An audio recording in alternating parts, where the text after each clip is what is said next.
Oh, you know what I absolutely didn't do was prepare any music. I don't have anything prepped for today. Didn't even think about it till just now. I'll So just while I'm sing doing softly in the this, background. uh, If you 10 just want to play the monster mash the whole time, you could do that. close to Halloween. Universal ambiance.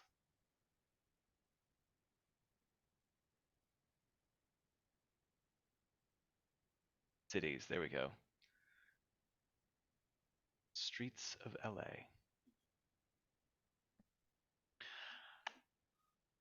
Welcome back, everybody. When last we saw our heroes, you had fought your way through the caldera of the sacred volcano Hrangmer beneath the Cathedral of Flame to confront Imperator Balefire of the Flame Legion, and upon doing so discovered that his ritual of ascension, his attempt to achieve what he considered godhood and unfathomable levels of power, involved siphoning magical energy from the bound Elder Dragon Primordus. You very deftly handled that encounter, not only putting an end to Balefire himself, but disrupting the ritual, awakening Primordus, and dealing with that threat also. As you left the erupting volcano, as things began to kind of spin out of control at the death of the dragon and the release of its unbound magical energy, you were able to retreat rapidly to a safe distance and call down with your magical scroll a chunk of meteor from the sky to blast the opposite side of the caldera so the explosion and the resulting lava flow would be channeled away from the survivors. Having successfully completed your mission and armed with a bag full of shinies and trophies to collect bounties on, uh, you allowed the former captives who have now been liberated to move out, escorting some of the human prisoners that up until then had not really been fans of the Char to safety, while also um, telling you that their plans were to then proceed to other nearby settlements and begin a true rebellion against the sort of power structure of the Flame Legion, freeing you all to return to Ritlock Brimstone at his fortress on the border of Fireheart Rise and the Char homelands. In doing so, I will say we'll kind of pick it up right about there, and we'll just sort of summarize things as we go through. But you are able very easily to make your way back to this fortress, and on seeing your misty shapes, assuming you're gonna go quickly there and use either teleportation or windwalk, you can arrive there and immediately be taken to Ritlock Brimstone. And after a thorough explanation of what has happened, you kind of watch as his Char, his large sort of almost demon cat hyena-like expression, his large horns, his expression changes throughout the conversation from humorous to disbelief to like a little bit of anger, but like almost like a wicked, malicious satisfaction at the news. Finally, after catching him up on current events, he says to you all, "This is hard for a Char to admit, but I don't really know what to say. You were gone for 2 days, and you've killed Balefire and his most influential shaman. And on top of that, you incidentally also killed Primordus, who was apparently being used to fuel the transformation. On one hand, I'm thrilled. On the other hand, the paperwork I have to file on this will bury me. The legions have just begun to engage the Flame's outlying camps. The bulk of their forces have been drawn to the borders of Fireheart Rise, so we expect fierce resistance. Nothing we can't handle. This'll carry on for a week or two, I imagine, before the last of them surrender or get wiped out.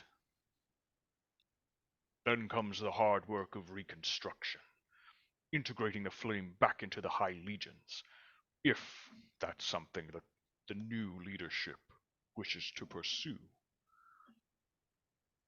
We have a network of deep cover operatives among them, from every legion, who've worked tirelessly to liberate those who sought a better life. I'm surprised that you didn't encounter any in your time there, brief though it was. We'll reach out and contact them now, and direct them toward your escaped rebels, to start dismantling the flame power structure from within. Best to start quickly while their warriors are focused on us. You've done outstanding work.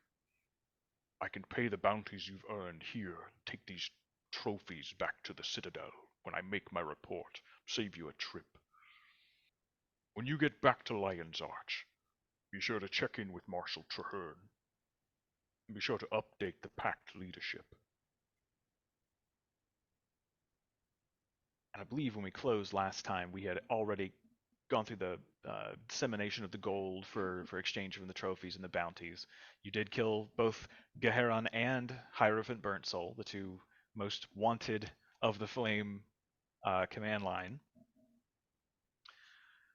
You have what amounts to a trunk full of goodies that you liberated from the Hierophant's quarters, and I think you identified anything that was magical among them.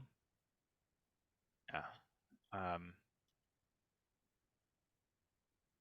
Eventually, through whatever means you choose, whether it's travel back to the Citadel and take a portal, or travel directly back to Lion's Arch, you are easily now, being unopposed, able to return to your home city, where the salt scent of the waves, the humid air, the sound of hooves and cart wheels moving along the cobblestone streets, and the sort of daily chum of commerce within the city is a welcome respite from the chaos and the ashen desolation that was Fireheart Rise. Having returned to your home city, how would you like to proceed, Trollskull 6? Go check in with Traherne. Do all of you wish to go do that together?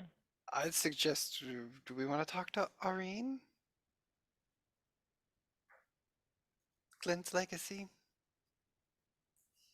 Oh, Yeah, thought we we're weren't not supposed to to talk talk about that. that. In front of, and he points to bring it in front of you know who. Oh, that's right. She doesn't remember. I forgot. What are you guys talking about? Nothing, You Brina. don't need to we're know. just we're just talking about the legacy of the Trollskull 6 and how, how we'll be remembered after this. God, Bertie, you're so self-important. It will be I a know. glinting, glimmering legacy. Yeah, that's exactly right. That's sweet. That's sweet. Should we report to Traherne first and then go to talk with you know who? Probably Traherne, and then we'll talk with it that must not be named. Yeah. With your high station as not only commanders within the Pact, but renowned heroes of Tyria, you are very easily able to access the high tower of the Crow's Nest, where the Pact leadership has their regular business conducted. And the conversation goes much the same. It's kind of rote at this point. You go in, you debrief, and there's a lot of astonished questions. Traherne himself is just sort of dumbfounded by the serendipitous chance of encountering not only Primordus, but also Geheron, and how things worked out specifically. Moreover, you find, as he is in conference when you arrive, with the three heads of the orders of Tyria, the Master of Whispers, Riel Darkwater, General Almora Soulkeeper of the Vigil, and Steward Gix of the Priory, that there's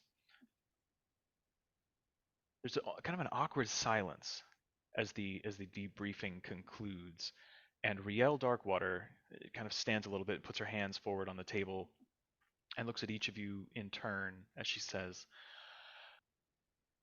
"I admit, Commanders, this news leaves me a bit shaken. Your performance has been beyond exemplary, and we are, of course, overjoyed at the destruction of Primordus. But you must understand that together, you have achieved a strength that puts you among the mightiest figures in Tyrian history, many of which became our greatest villains. Lord Odran the Wizard, who opened the first portals to the mists, Shiro Tagachi, who petrified the Jade Sea and the Echovald Forest of Kantha upon his death, or even the mighty Vizier Kilbron, who sank the continent of Or. It beggars the mind to think what you could all accomplish if you decided to use your abilities for unsavory purposes." So, you're afraid we can't be stopped, and let me assuage those fears right off the bat, right? Because I could control all of their minds, so like it doesn't even matter, right? Unless I were to turn, which seems unlikely because I'm, I'm in a pretty good spot right now. But like, if I were to do something like that, I could probably control them all to There do was my that one bidding. time with the vampire that you There was wanted the to one hang time out with the and be his band, friend yeah. forever. Well, now that's not fair because that was a different situation, as I recall. I think that's pretty apt for this. I mean, it's probably fine, right? I mean, what's the option here? What's the? Sorry, you create. We've created a force that is truly unstoppable, but what immovable object are we going to come up against? I don't know. We just have to keep going, right? We just have to have something in front of us to kill, or we'll just maybe we'll, but we won't quit. I don't know. I'm freaking out now. What am I going to retire? Go to a summer home? I don't think so. It's kind of odd. All your examples were magic users. Okay, Yeah. Kala. Well, That gets a jealousy. chuckle That from is General jealousy. Almora. An audible chuckle. You can see like her heavily pauldroned armored shoulders kind of shaking as she tries to keep it silent. Also, Traherne speaks up though and just says, "A year ago, I would have worried more about such things, but you've proven yourselves to be stout supporters of the Pact and the peoples of Tyrio that we serve. I have absolute faith that your team will continue to fight for noble causes wherever they arise." and also we're extremely easily distracted. Like each of us has an individual thing that will immensely distract us. So if you just pull that out, we're very easily beatable. I like Let's do it. books, Alexa likes fire, Brina trinkets, Kala weapons, Bertie money and shiny things, and Creature loves plants and sometimes nobody's whips. done anything bad over money and shiny things before, so I wouldn't worry about it. Everybody gets just point. And we do have a dossier on all of you, just in case. Oh, you have a Is dossier there on any us? way I could get a We copy of study that? all I of would our love. allies and our enemies. I would love to. Knowledge is I just. greatest power, of course. Yeah, could we read that? Can we like request a Can I copy? I'm yeah, probably it's, consented to that. Pact commanders and Pact leadership eyes only, Oh, unfortunately. aren't we Pact commanders? Pact leadership eyes only. Oh, it's Tyrion Freedom It's of Information Act, I as a believe, safety actually. precaution. Toya. Yeah, go ahead. Interesting. I mean, I feel like would it do they make any notes about my appearance that I'm particularly gorgeous or illustrious in any way? I'm sure it's in my file. Don't even worry about it. I bet it's like the first 3 pages, Bertie. is It's just Bertie's which name in his file? Our notes Bertie the are Bard? meticulous, but they are objective. We do not make subjective judgments about our subjects. Stuart, can I ask you a question? Can I ask you a question, please? Because you're so analytical, I feel like you'll have an answer for this. Which of us are you personally most concerned about? Ooh. None of you in particular in a general sense. It would depend on the nature of the scenario in question. I There see. are a I see. variety of ways in which each of you could cause significant problems at this point. But, as the Marshal said, we trust you. A situation with thousands To of an street urchins. That's good. That's good. That's good. General Elmora kind of clears her throat, stands up, and all the others kind of sit down again. If you have a moment, there is something that I've been wishing to discuss with you, and this news of Primordus throws it into sharp relief. I think now's the time. She kind of turns to the others, and they silently nod assent. For the time being, the Pact must rebuild. We lost many airships over the Maguma, and many brave soldiers. It'll take months before we're back to full strength, but we're beginning to wonder if we really need to. I've seen what Kralkatorrik can do to the average soldier without even coming within bowshot, and it isn't pretty. If you think there's even a chance that you could face him without endangering the lives of so many, I would support you in that decision. And Steward Gix just sort of nods a little bit and kind of raps the table. Here, here, here, here. Yeah, since your group is so adept at handling these affairs, we were wondering if perhaps you'd consider the Pact standing by as a sort of plan B when it came down to the last dragons. Since you've already handled one of them, the concept seems sound enough. What say you? Would you be able to offer us some of the resources that you might otherwise have spent on the troops, like potions or other things along those lines to help aid us in our efforts, since it will just be the six of us against a beast that took down arguably the greatest adventuring group in history? To an extent, certainly. Some resources will need to remain because we may in fact be called upon to use them, but our stores are, of course, open to you. I don't know if we'd have anything that surpasses the equipment you currently carry. At least, and Steward Gix, looks over at the Master of Whispers. At least according to our latest intelligence reports, if they're accurate. She gives him like a little sneer. I assure you they are. Do you know about my new fire stick? I hadn't heard anything about that. I assume you came by that in the last day or two. Yes. Perhaps you'd like just to Now they test. know. discuss its potential, and I could take some notes. I mean, I'll go over it with her.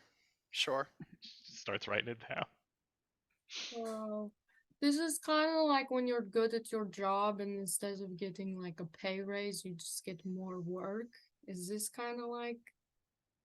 Oh, I felt that deep in my soul. It feels like a toxic work environment. We look. It does raise some questions, Brina, about the workers' rights in this scenario. Street urchins are in Heroes' terrible rights, you mean? I mean, you think about, because think about Brina. Her line of credit at the casino, they have downgraded her to, I think, like a D minus. I mean, she couldn't walk in there and get 20 gold if she needed it. I just like when it spins. Yeah, she like, okay. And I just like it when everyone has fun. You see, like, Traherne is, like, pinching the bridge of his nose. To be clear, I am not opposed to being the ones who go in and fight the dragon. I'm just concerned if, our dragon luck runs out and we all die. Then what?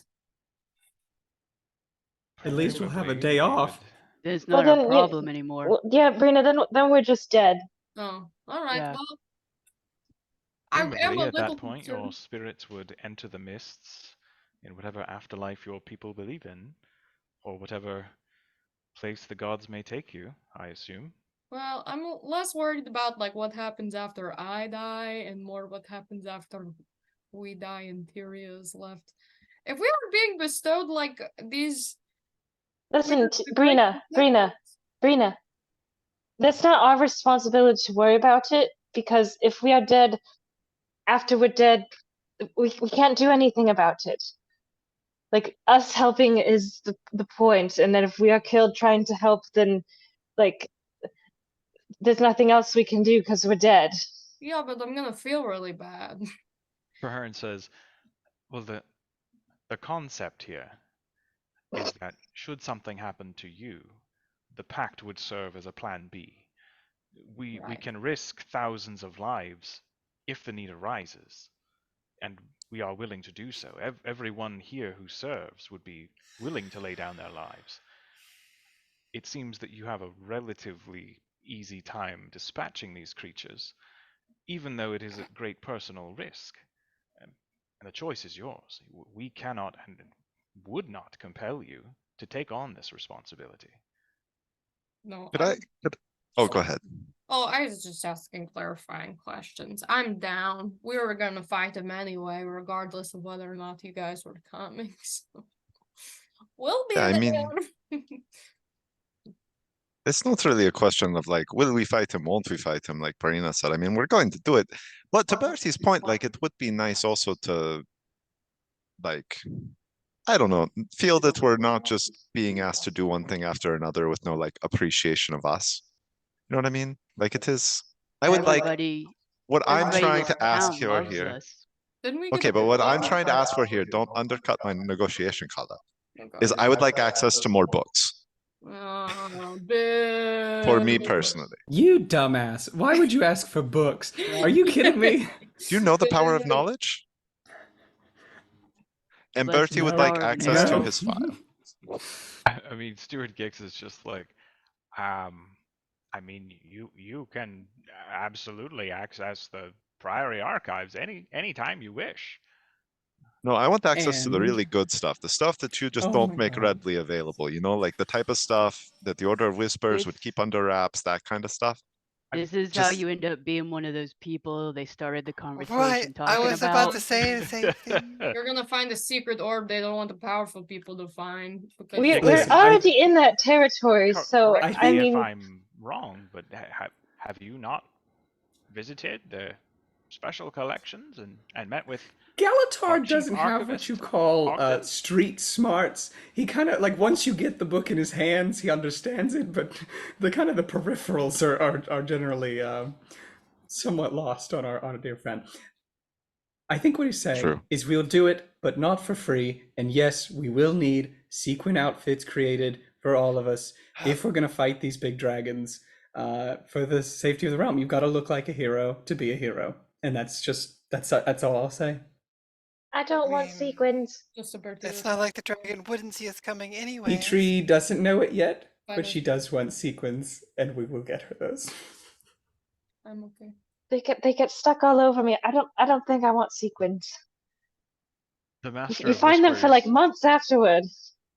raises her finger and just says, if you're just looking for adventuring clothing, I'm certain that the tailors of the Order of Whispers would be happy to oblige. Perfect. Well, that'd be great. That'd be swell. We'll do it. No notes. Could you No. also throw in just a small sheep farm for Tim, No. our my barkeep at the God. I tavern? was gonna say Traherne literally goes, "Who?" For Tim, he's our barkeep. He manages everything in our absence, and we're gone a lot. And his dream is And to we're be a kind of sheep mean to farmer. him when we And are we aren't the there. best bosses, and Just he just pay needs him like a more. small plot of land. He does And great Bertie work. won't let me pay him any more than we're already paying him. He so gets I paid just- a living wage. That's all I'll say. I want to see you live off minimum So wage, Birdie. Traherne at this point is just like, well, Guys, we could the probably Pact afford to give owns that no land, to and we don't really have pull Don't with worry political about it. entities. We can't give don't- him a sheep farm because nobody else is going to run the bar for us. Would you run a That's bar a for good these point. people? If you let him go, Guys, if you this let is him a- They all shake their heads no. This is a problem for later, okay? All right. We don't even need to keep Hmm. running a bar, you guys. That is true, We honestly. can chase our But dreams. Galatar, if you give me like 100 gold in a month, I'll buy him a sheep farm. I'll take that to the tables, and we'll have a sheep farm, and then some. I'm Well, why pretty didn't sure you we say could that? just go ahead and buy him a sheep farm with what we have anyways. If it will get Tim out of my fucking sight and thoughts, and I never have to hear about him again, I will buy him a sheep farm right now. Poor Tim. Like Tim. Guys, are Some we people bad might. negotiators? No, why would you say that? Ask for I very just feel weird like we keep things. undercutting everything we say. Everybody's walking out of here with a new sequin outfit. We made out like bandits, okay? And Tim got his sheep farm. And all you have to do It's is true. slay an elder dragon. Yeah. All of the day's work, baby. We've done it before, we'll do it again. Yep. Just like the other 4 times. Where's the dragon? Point me at them. There are a couple other people in the room. It's, it's a fairly large tavern Of course area, there and at are. this point, Traherne kind of looks around and just makes a gesture, and they all sort of turn. He says, "Give us the room, please." And everybody kind of files out, and it's just you, Traherne, and the 3 leaders of the orders. Gix kind of rolls out a big map of continental Tyria, the lands from the Maguma all the way east to beyond the Blaze Ridge Mountains.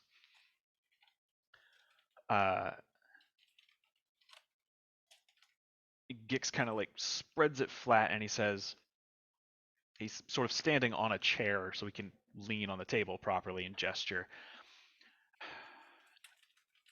Every time an elder dragon has been slain, we've noticed an uptick in the unstable magical energies across Tyria, but not uniform. It comes in waves, and it moves, it follows ley lines and intersects in various places. But the levels never stay elevated for long. Our working understanding is that the Elder Dragons themselves have each absorbed a portion of the unbound magic released by their sibling's death. Kralkatorrik will be stronger than ever when he awakes, if he indeed has not already. But our data shows a collection of the energies here, and he gestures to the Maguma jungle, to a place familiar to you all as the location of the hidden city of Tarir. And here, at Prophet's Fall, and he gestures to a far eastern side of the Crystal Desert, kind of in the northern section in what's called the Desert Highlands. And this is where Kralkatorrik fell when doing battle with Destiny's Edge previously. They call it Prophet's Fall because the dragon prophetess Glint, his scion, passed away there. As far as we know, that's his last known location, and it does seem that energies have been collected there. We haven't checked in since apparently Primordus has come off the table, but our assumption is it's gathered there as well. We expect things to get a little more chaotic. Unexpected magical events spontaneously erupting in areas of high magical concentration across the globe until this is taken care of. And frankly, the Priory is worried because we don't quite know what to do about that. If you want access to the archives, I don't know how much help they can be, but you are welcome to any knowledge we have. Any advice or leg up you could get on Kralkatorrik, I advise you to take it. Anything you have on Kralkatorrik would be helpful. We do have plans for after that I think we'll be able to deal with it, but we won't be able to discuss those until Kralkatorrik has fallen. Yeah, just say that other spot is not a secret. So all of them have been to Tarir, so they know where Oh, the city that's is. right. I Yeah, forgot. so that the Pact housed there. And I Traherne forgot just when kind we of gives were you a there. knowing nod. I thought you might have other resources. Yes, but you said it looks like Kralkatorrik then is definitively at Prophet's Fall because that's where the magical energy appears to be gathering in that other location. That is what the last of our reports indicate, yes. We are Okay. currently working, I believe, and he kind of looks at Riel, who nods. We are working on establishing a network of informants in that region. Trade has been closed for so long, we don't have standing relations with the people of the free city of Amnoon, but it's as good a place to start as any. We should be sending an airship that direction in a week or so, if you'd care to take a lift. I have heard great things about the Free City. Is it true there is no limit to their crabs tables? I don't. He kind of like turns to the others, and there's a bunch of like raised elbows, and then Riel says, "They do have a rather large casino, I've heard, the Grand Sahil." Brina, we're going to the Free City of Amnoon! Woohoo! And we'll need the we will need our sequins before going to the Free City, obviously. Yeah. Excited I for shall that. have a tailor come by your manor this evening. to Oh, I'm take sure your my requests. measurements are in my file. And here's what Bertie will request. I've dropped a link in the Oh, chat for Right. everybody. God. This is Bertie's his like a What? if I think everyone would look great in this, one. And You know, two, Actually, that's it'd kind look of pretty badass. Aurene color themed. It's Sorta. giving Elton It's that John sort of vibes. iridescent color, yeah. I'm Yeah. actually rooting for I- Kralkatorrik now. Everybody can get one. Colin's gonna look great in this. It's gonna be great. Very flattering. I'm gonna wear this. What I already have on. We'll see. We Yeah, this will robe see, Colin. was actually a gift from my father, so Well, Like doesn't a have jacket. sequins. Yeah, Brina will have the jacket and the pants and the boots as well for her too, please. Thank you. Why do I picture this as like Birdie was Riel like, is not ooh, taking sequins. notes. And no. He's What got- Birdie has been doing, he's been like sketching this whole time. He's like, He's oh got a little no, minor we'll illusion send in his someone. hand. It's like, He'll and be you like, can you'll see send the- someone and they will deliver this. This We're is gonna what look we're great Can't getting. hide in in the that. Free City. Light's gonna reflect off of it. It's terrible. Hopefully the spotlight, Carla. We can only Oh hope my it's the God. spotlight. By any luck, it'll reflect a bit of lightning. Oh, yeah, this is gonna that be great. Kralkatorrik's element? Is it lightning? Apparently. Apparently. Kralkatorrik is the elder dragon of lightning and enchantment. Do we have more sort of descriptive battle reports from when Destiny as Edge fought against Kralkatorrik on his abilities and types of things he was able to do then? I know he'll arguably be much more powerful now, but would be helpful data. The table goes deathly quiet, and you don't see chairs move, but there's like an almost imperceptible shift as people kind of lean slightly away from General Almora. She extends her char hands onto the table and sort of like pulls her claws, digging into the wood a little bit, kind of like a cat on a pillow, you know. She just kind of looks down at the table for a second, and you see her like gathering her breath and her thoughts, and she says, "We'd been away about 6 days when he came. He tore down from the northern horizon like a storm. At first we didn't even see him. It was just clouds, thick, purple-gray, glittering with quartz dust, purple lightning. He was enormous. It was the biggest thing I've ever seen. Didn't even get within range. Nothing we could do. Nothing to target. But the storm emanated from him. scarred the ground, turned stone, flesh to crystal. Didn't even have to die first.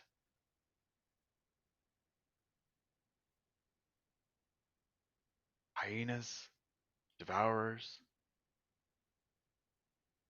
butterflies even turned to glass and shattered.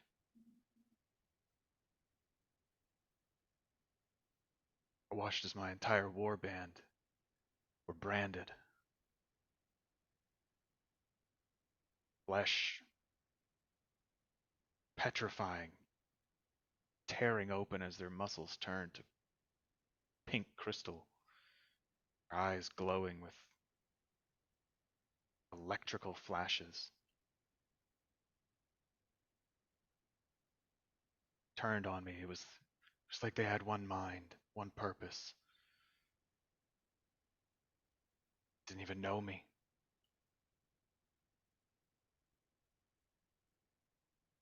But I put them all to rest so that they couldn't hurt anybody else. It's when I decided the legions weren't enough, that we needed the vigil. We needed something new, something more nimble.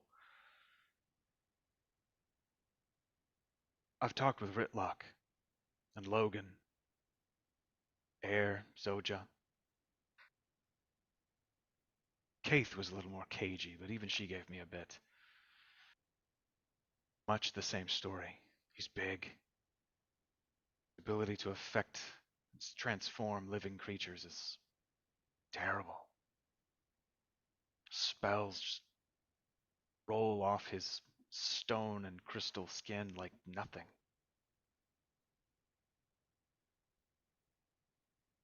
He's not angry though. There's no rage. If anything, it's worse. It's a quiet kind of focus. Like fighting a thunderstorm. They had glint. It's thousands of years old. Direct scion of the dragon. They almost had him. It was Zoja's mentor, Snaff, who died. He had a experimental tech with him. They apparently he was some kind of genius golemancer. And he had these stones, I think, that they tried to affix to Kralkatorrik, control his mind. For a minute, they thought they had him. Glint had him by the throat. They were diving. She was going to take out him and give her life to do it, but he broke free. It's a mind you can't control. But the crash put him back to sleep, at least for a time. They were too injured to do anything about it. They had to flee.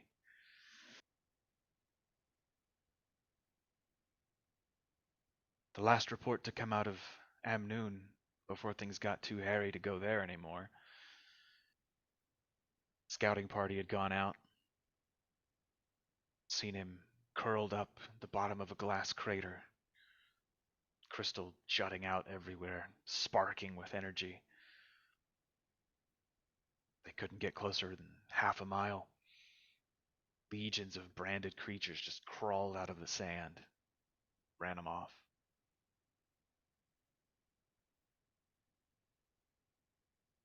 More than that, I don't know. Thank you. It's good information to have.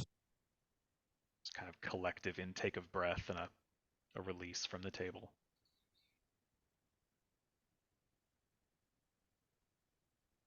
So you said this ship leaves in a week? About that, yes. Of course, we can hold it if you need more time. Our stores are open. Whatever supplies you need for your journey, we'd be happy to provide. What do you guys think? Think there's things that we can do. We've been over there before. I don't think I've ever been in a skyship. So that'd be cool. You guys flew in one over the walls of Ara Uh-huh. when Damn you went to it. fight Zaitan. Yep. Yep. I actually believe you flew on the Starlight, captained by Zardoz Zord. Sardos. Oh, you're so right. I remembered my first time on this skyship, and I'm sure the second will be just as cool. Can't wait. Pursued by undead dragons in the air. It was a lot of fun. It was a lot of fun. All right. Drahern gets up to show you guys out, and as you reach the door, he just says, "Rest. You've earned it. Rest, and then we'll begin to prepare."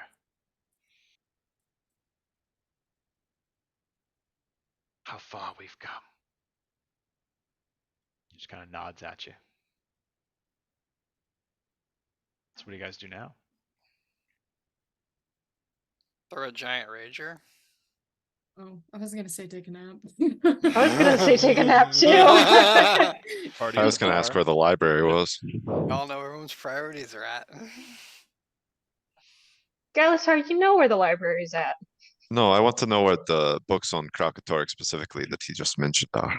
He just told you the archives. Well, he said he'd provide them. You know, like anything they have, they'll pull and they'll deliver them to the manor. Galatar's desperate for like a quadruple secret library. Like, what's the secretest library that you Look, have? I've read through all my books multiple times, okay? I get very bored. We can build you like a secret library in the manor if you need. Is that really something we could do? Put your own books on. That's We're no magical. demi-plane spell. Galatar, we can do whatever Yeah, the fuck and- we want at this point. Cost about a sheep farm, I guess. No, I can't do that to Tim. He needs that farm. Could literally make a sheep farm out of thin air. He just wants to care for his ailing mother. Does he? We probably could grid a restoration or You're making up all this stuff about Yeah, Tim. I feel like you Come guys on have now. never even talked to Tim. You just make stuff up. I am Give a literally the fuck only one about here Tim. that talks to Tim and gives him his pay raises. under the table pay raise. Who's been Well, you saying can't tell shit? Bertie about the pay raises or he gets very upset. Yeah. All right. So you are greeted on your way through the city by multiple individuals in small groups who recognize you and come up to just sort of say hello and shake your hand. You know, some people are just like ecstatic to meet you. At the moment, none of them know about Primordus. That information has not made it into the city proper yet. But everyone's just thrilled to see the heroes, you know, walking around like normal folks. Eventually, you know, you're able to get back to the manor. Do you guys party tonight, or are you just going in taking a long rest, or? Are we actually walking around like normal folks, or what's Birdie doing? I mean, you're walking around like a bunch of normal chuckle fucks, but Yeah.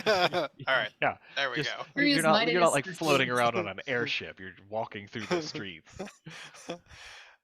That's fair. We take our parade float back to. Don't give Birdie That's idea about how to use There are Tensor's no like floating golden disc. palanquins like carrying you. Yeah. Carried by street children.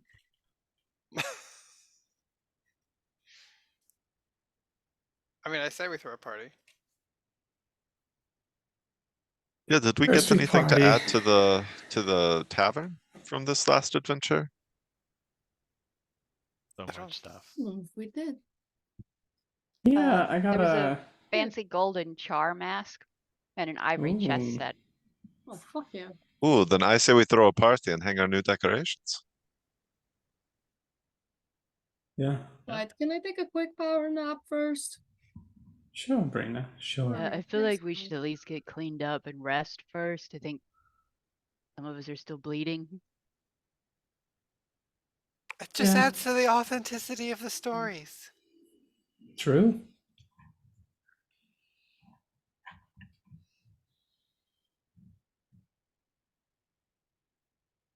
Yeah, Brina's gonna take herself a little nap in her little special room. I think she'll go through her trinkets and put them back on her shelves where they need to be. But we'll come down to help decorate the tavern for whoever shows up for whatever Yeah. festivities will probably happen. Yeah, so you guys have plenty of time. You know, your day and night are yours, so it's easy to say you guys get plenty of rest. You can go ahead and kick that long rest button, heal yourselves up, get your abilities back. You wake up, we'll say like 9 p.m., 8 hours later, fully refreshed, Hell yeah. ready to party. Yeah. Yeah. You're hanging. There's a brilliant gold char mask now, like hung on the wall next to, I believe, like a preserved mind flayer head and like a dragon skull and all sorts of weird shit that you've put up there. Chris has a list, I think, in chat or in Discord of all the stuff hanging in the bar. Which when this campaign does eventually end, we're gonna have to go through and relive, like, look at all this shit we Why? got, because that'd be dope. Yeah. An I Spy level illustration of like Trollskull's tavern. Yeah. Well, So you guys, the party's lively. You know, again, knowing the heroes are in town and the party is bumping. You know, it's standing room only. The crowd spills out like into the street. It's functionally just a college block party. You know, everyone Hell comes yeah. out. You've got all your neighbors like periodically coming in getting drinks, and you know, every time you go to hang something, finally someone asks for the story. You know, and that little section of the room kind of goes quiet as they listen, and there's raucous cheers, and yeah, everyone's thrilled and good times are had. The next morning, sleeping in, pretty rough feeling. You know, got to get some water and rehydrate, get those electrolytes back. Big greasy breakfast. You know, y'all know the drill. Big breakfast of regret. So I did notice, I think, that at level 20, Rena's strength goes up so much that she no longer needs the belt of giant strength. She has a natural 23 strength. After Holy shit. maybe like 2 years or something, I have one open attunement slot. So Wow. Holy Really shit. did Oh my god. Woo! I've been thinking about it. Time to get crazy. I know a couple others of you, say like over the next day as you're recovering, are able to do a little research, a little growth, little training, and you get some other cool abilities. Keytree can now infinite wild shape, Mhm. no limit. And never ages, basically. Yeah, yeah. We have a cloak of protection that we picked up. The red Drake scale cloak of protection from the Hierophant. What does that get you? I was like, what? That's +1 Plus AC. 1. And saving throws. Oh, and saving Sheesh. Might not be bad for a barbarian. Yeah, that's what I'm thinking. For a barbarian? Are you out of your gourd? Nothing can kill Brina. She is unstoppable. She has never Brina- gotten close to even half her hit points being gone. Didn't she True. literally If get she gets decimated in the mind last fight control, multiple though, times? That's bad. Huh? Mind control. Yeah, know. also Oh, Brina she got, got mind control. Brina got fucked up real bad in the last fight multiple times. You ready to But get if- your shit rocked? If she had a 19 AC and got Kralkatorrik MC'd, invades then my we'd be brain. fucked. And if spells aren't going to work on Kralkatorrik, we need somebody there to keep hidden. 18 armor class though. Yeah, she does have an 18 eight- armor class now because her constitution also went up 4 points. Y'all, I am rocking with a 16 armor class over here. Give me Look, that you damn run it- cloak. Look, Yeah. Birdie runs and hides the moment danger appears and then just Right. pops Birdie- back onto the fight and screams run a lot. Birdie keeps y'all's ass up, alright? I don't want to hear. Yeah. Birdie comes in and drops half a K of hit points every time we're out. Birdie alright? is a great healer. He just doesn't take a lot of damage because he's, hiding out, staying safe. As he My should. argument is Birdie goes down. Nobody, I know Keetru's got some healing, but I think Birdie's got the kind of healing we need of like the 700 drop. Birdie goes down, nobody's getting up. All right. I don't know. 16 armor I'll- class against Kralkatorrik is not not sparking Yeah. too much joy. He's got some cool shit happily to fill these attunement slots, so rest assured that Well, I actually put my Cape of the Dandy back on, so I'd probably be all right. I'm just distracted because I finally looked through I reviewed the list of crap hanging in the bar, and there's so much So shit. many memories. A lot of stuff. Oh my gosh. A It's a really demotivation good is idea to start hanging that stuff because it's literally just like a history of the game. Yeah. Told you guys, my Rooster's inspiration, jerseys in the rafters, is really coming to fruition here. Like, oy vey. Yeah, so take a look at your inventory, your spells, all the stuff that you've got. If anybody wants to make a change for what they're attuned to or what's equipped, feel free. Just know before you leave for Amnoon, whether we get there today or not, just know what you're taking with you and what you're leaving at the manor or in the demiplane, wherever you decide to leave stuff. We can store things in the demiplane if we want. Oh, can Brina drop off some cash to the bank? Absolutely. She lied. Yeah, just note that in your inventory. Roger. How much did we all get from this last thing? Did we already add that?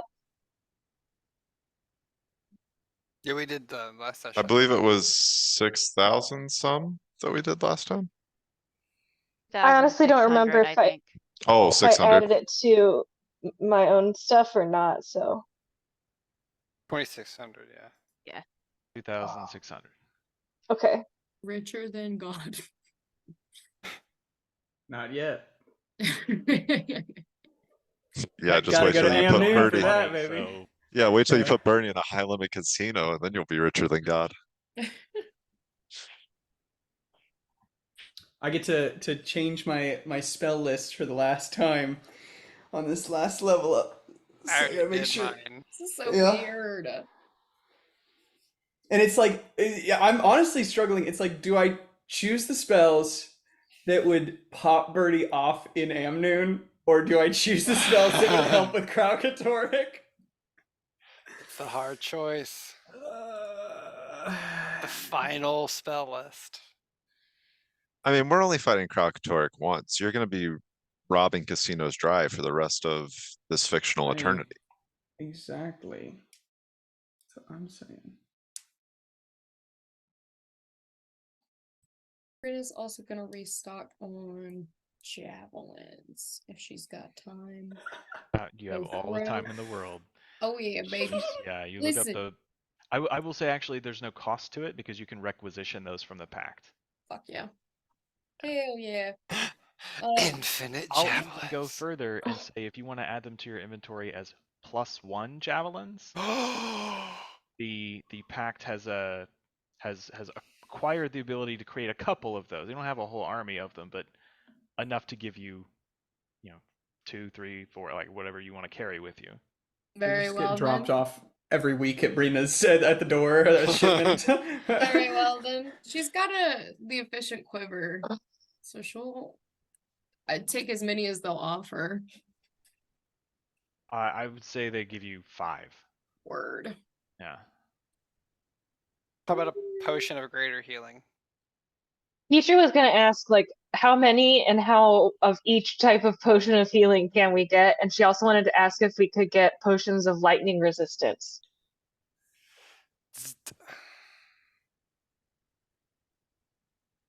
Don't know if those would be of much help, but you never know. You can from the Pact, you can requisition 9 potions of greater healing. Oh, Ooh! you're gonna get drunk on that health. I'm taking one at least. Yeah. How about everyone takes one and then I'll take the extra? So, 1, 2, 3. That works So for me. I'll have 4.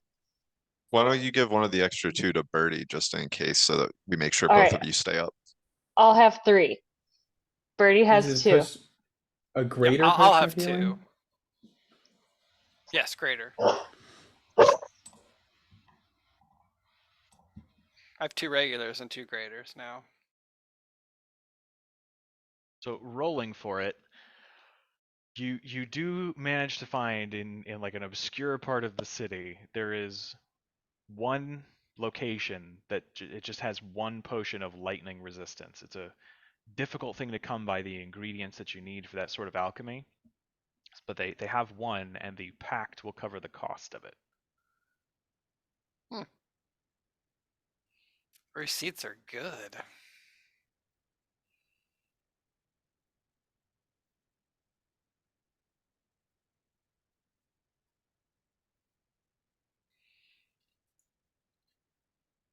Did we get potion of lightning resistances from somewhere before too? Because I do have one in my inventory already. I don't remember where it's from. Probably got one somewhere. I couldn't tell you where off the top of my head. I had Oh. I had it listed, but I had like the number I was at was 0, so we may have gotten it from somewhere before, but I had used it. Okay.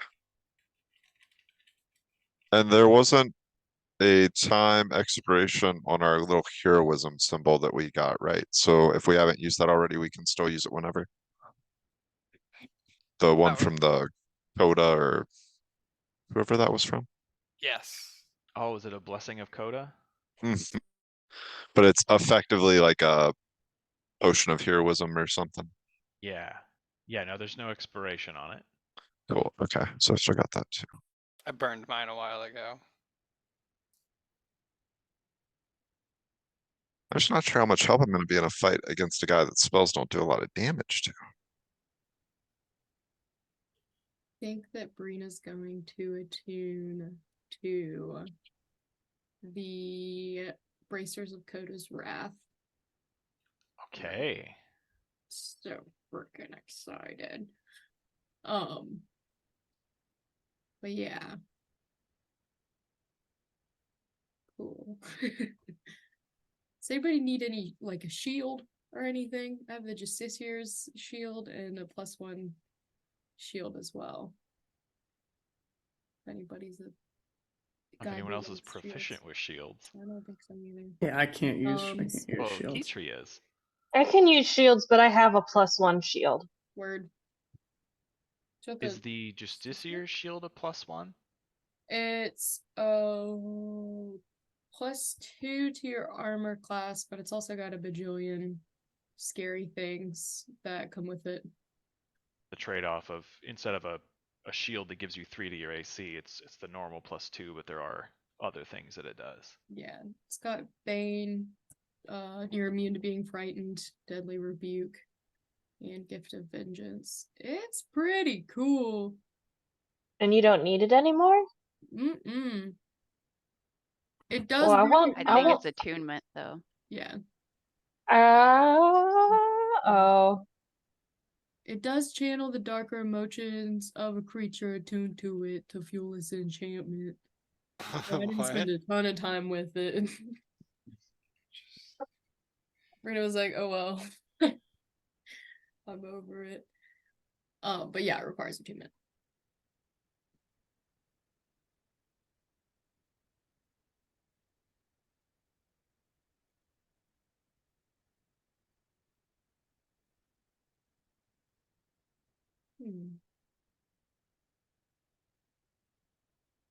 Yeah, I don't think I'd have room for it then. If that's...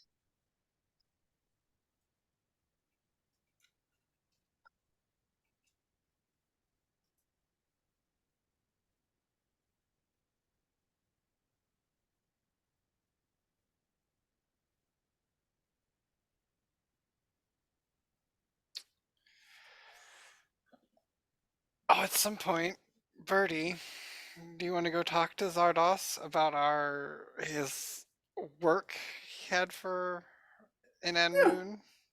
Sure, yeah, that would be good. Yeah. Have a little crime on the side, maybe? We'll make our way over there. I think that would be in order. Okay. See if he has any work that needs done in Amnoon while we're visiting. So Bertie and Alexa go visit Zardoz. Yeah. Okay. Easily enough, you are able to access his sort of inner sanctum.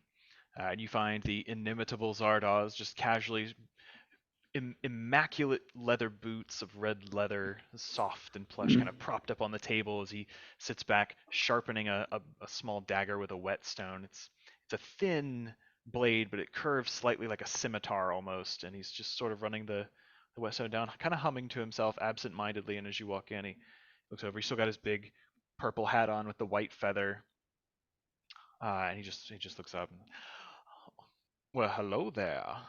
Oh, my, it has been quite some time now, hasn't it? Bertie the Bard and Alexa. Always a pleasure to see you, young lady. Wonderful What to can see you as well. Zardoz do for you today? Well, We really, came- the question is, what can we do for you? We are headed to the Free City in about a week. If You there's don't say. any work that the illustrious Trollskull 6 could help you with, or those within, we can take that off your plate for the right price. Our skill set is very much in demand these days. I don't know if you've heard.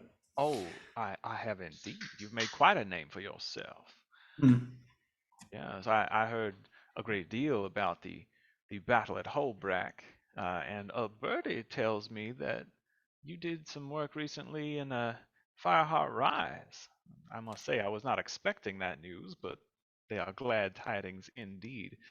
I smell an opportunity for a market expansion on the northern borders of Iron Legion territory. I do believe quite a few new opportunities will arise, Hmm. Of bubbling to the course, surface. it should be even easier now since the Treaty of Ebonhawk has been established, and without flame agitating in that area, perhaps even a little expanded business in that region. The possibilities are limitless. But you say you're heading to Amnoon. Indeed. And if you have any recommendations of where we ought to visit, or the good spots Or for even the people bad of our ones. Well, now, I mean, the Free City is a place of many splendors, or so I'm told. I've never made the trip myself. I used to have some operatives there, but unfortunately we had to recall them when the Aurene dragon arose. Hmm. I have recently become aware of a magnificent work of art, a real one-of-a-kind masterpiece by the famous painter Lenore Silverbrook, commissioned many years ago by some wealthy noble or other in Divinity's Reach. And tragically, a fire destroyed much of that estate. The painting was thought lost along with the rest of the family fortune, but my sources tell me it is now in the possession of a nouveau riche entrepreneur in the Free City. I don't know if your entire group would be interested in this work, but I don't suppose you've heard the name Zalambur. Zalambo. No, I don't think I have. Yes, Zalambur, somewhat of a rival of mine in the business of, shall we say, discreet acquisitions. An obstacle in my expansion into new Elonian markets, as it were. He is a barrel-shaped oaf with delusions of grandeur, to be frank, and with far more money than sense. He runs a very successful gambling house that caters to the upper echelons of Elonian society, and he lavishly spends his wealth on philanthropic projects to endear himself to the local common folk. A cunning charade, I'm sure. Rumor has it that he associates with some of the rather disreputable types, if you can imagine. Some sort of Hmm. local street gang or the like. Sure. How untasteworthy. How one could ever sink so low. My sources tell me that the painting itself is exquisite, A portrait of Prince Adair of Kryta, son of King Roderick, I believe. My Crichton history is a bit rusty. The commission of the painting itself cost a tidy sum, but more importantly, once it was completed, the owner had it enchanted in a secret fashion. I'm still establishing a network of connections in the desert now that it is once again available for traverse, so my information is somewhat limited beyond that point. So you don't know what it's enchanted to do? I'm not quite sure. Well, that's very intriguing just on the basis of unknown magic. I thought you might find it so. Now, I do not yet have enough influence in Amnoon to move against Zalamber's interests, but the man vexes me something awful. He's been building his operations slowly for the last few years, but his unerring success is uncanny. Our business is expanding. Let's see. Sorry.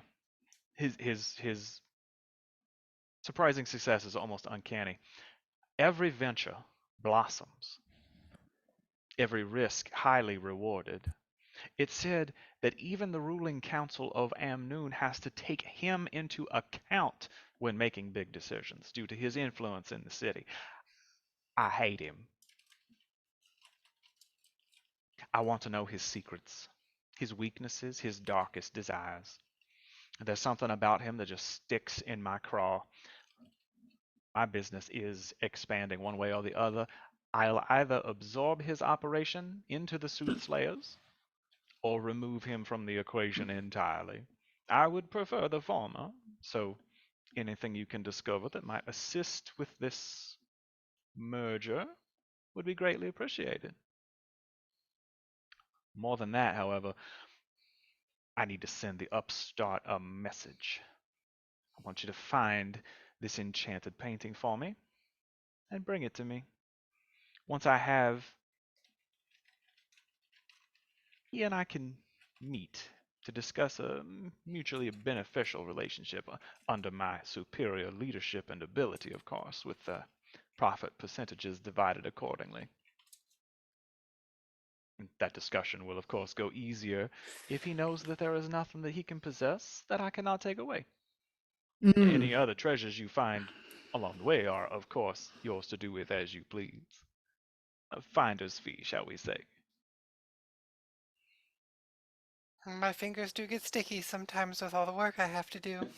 Such big pockets we have, they're easily filled, accidentally, as it were. Of course. Well, this is an intriguing prospect. This is Zalambor, you said? Is he, Zalambor. has he been in Amnoon for long? You said he'd been building his operation slowly, but is he Well, you know, a that's just the local or? damnedest thing. I can't really find much information about him. As I said, my sources are somewhat limited at this time. Given enough time, I'm sure I could come up with something. But he just seems to have sprung up out the very grass, so to speak. If grass indeed exists in the desert. Interesting.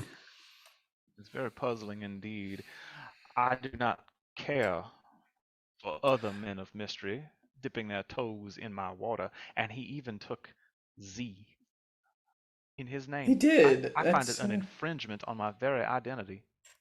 and just a low blow, really. It Without is class, offensive. indeed. I am glad we are of one mind. Well, we will see. I'm intrigued, and you know, I think we'll be able to help you out with this I this mean, little task. you got me with unknown enchanted paintings, so Well, now I knew I could count on you two boys to help me out. I do wonder about the rest of your group, though. The Carla, if I'm not mistaken. I believe she might be up for this, but Yeah. she'll be neutral. Some of the others But perhaps may need a little persuading. Yeah. We'll I don't know. we'll We'll throw see what in we a can do. book for one of them. We'll say there's Hmm. plants for the other, and Right. something fluffy is being hurt. Yeah. That'll get the tall one in. I think we'll be able to help this out. And you say he runs a successful gambling house. Is that also where he resides, or do you know where this painting is being kept at all? Or I believe he makes his abode inside his facility. It's inside the called the gambling Grand house? Sahil Casino. Yeah. I believe in Amnoonian, it's the great the Great Coast or something such. If it helps, I will say I am aware, of course, of your predilection towards putting yourselves in imminent danger for the Mm. safety of other Tyrians, a noble cause, of course, at all times. We do what we can. At some point, one assumes you'll likely have to venture out from Amnoon and cross the Crystal Desert. If that is indeed your plan, it would be wise to endear yourselves to the people, especially the nobility and the local constabulary there, in case you need supplies or some other form of aid. How better to make yourselves known in a strange land than helping take down a shady criminal type? You are heroes, after all. I don't imagine anyone would look at you askance, and the counselors may be especially grateful, as I'm given to understand many dislike the amount of influence this Zalamba apparently wields. That sounds like a wonderful angle to present to our group. I'd suggest speaking with the counselors, maybe the head of the local constabulary, just to see what their opinions of this man are. It gives you like a little wink. That would be a very wise tact, and I think we can spin that for some of the more noble of our group. Perhaps this Zalambor figure is really a menace who has this quaint little seaside town in his clutches, should we say? Even so, Well, Sounds quite devilish, sounds downright evil, I'd say. especially such a short time. as always, gentlemen, I appreciate your clear understanding of the issues at hand. Absolutely, Z. You do well. Let me see. Do we have anything we can anything of interest that we found? Oh, you have just been so kind to us. We happened to come across this what was this? I found something.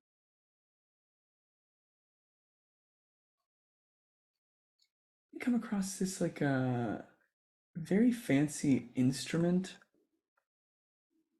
I'm trying to find it. Didn't you? Wasn't it enchanted or something? No, it wasn't. It was just a nice oh, a gold lyre. Oh no, it's 1,200 gold. Hey, I'm not giving that away. No. Yeah, I'll be pawning that for the for the fucking Because of the free city. yeah. Oh god, that's hilarious. I'm sure we have something nice I can Some nice parting gift. yeah, something Shit. Oh man, are we? I just realized. Do we have to go through customs? So they're gonna check my bag. It's full of drugs. I will say, Bertie, as you're kind of like digging through your bag and holding some of these treasures, Zardoz will point out to you that many of the wealthier patrons of gambling establishments will take objects like your lyre Oh yeah. and present them as collateral Yeah. for their chips rather than just gold coins.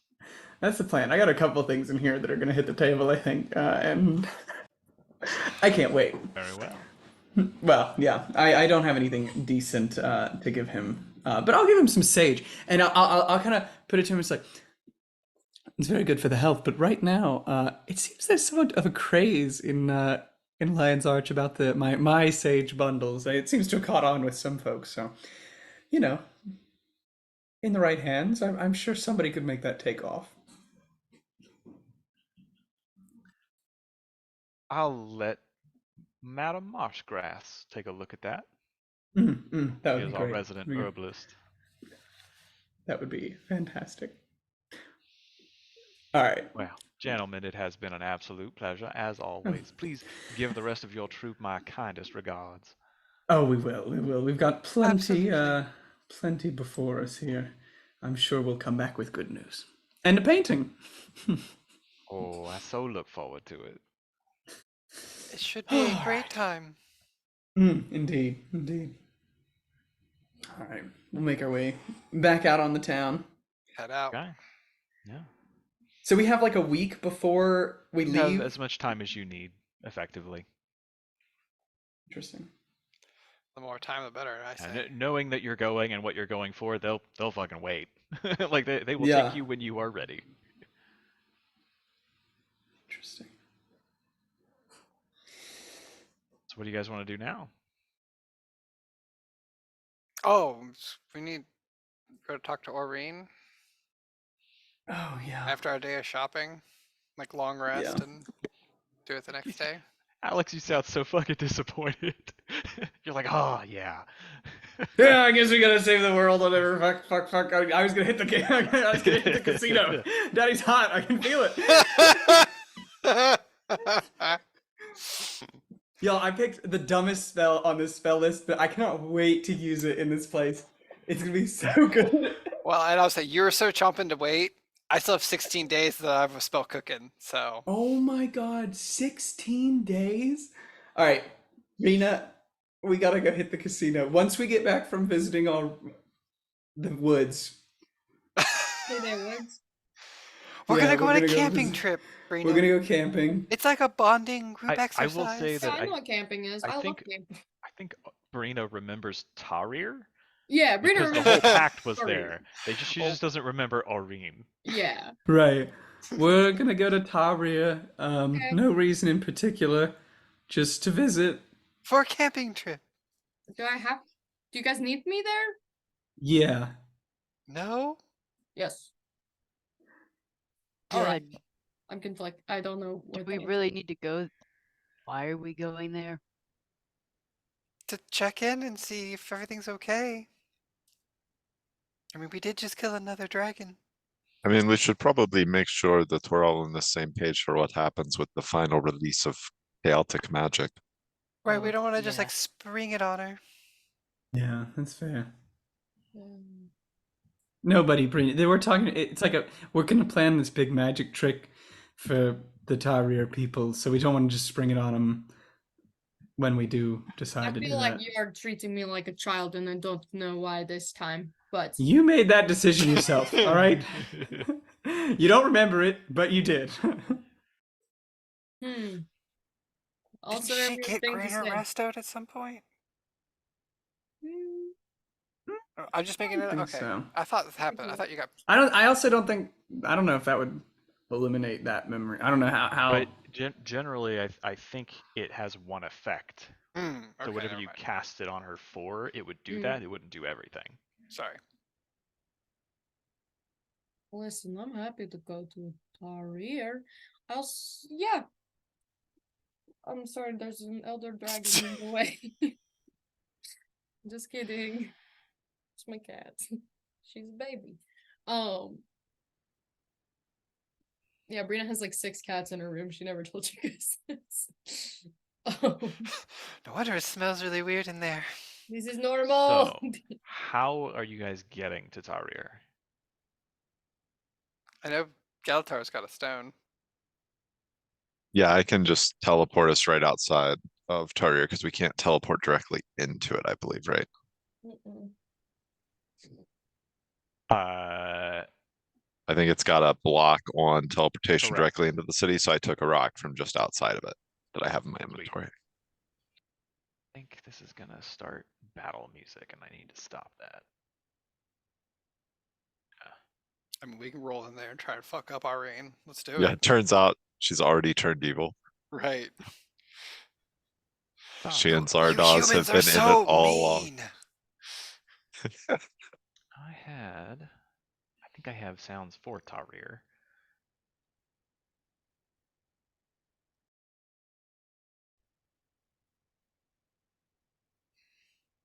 I may have deleted those. Can I stop it? There we go. I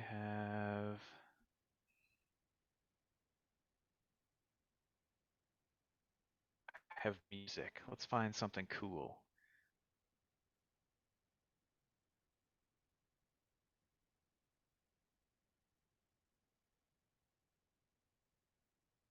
Not City of Wonder. We've done that to death. What can we do?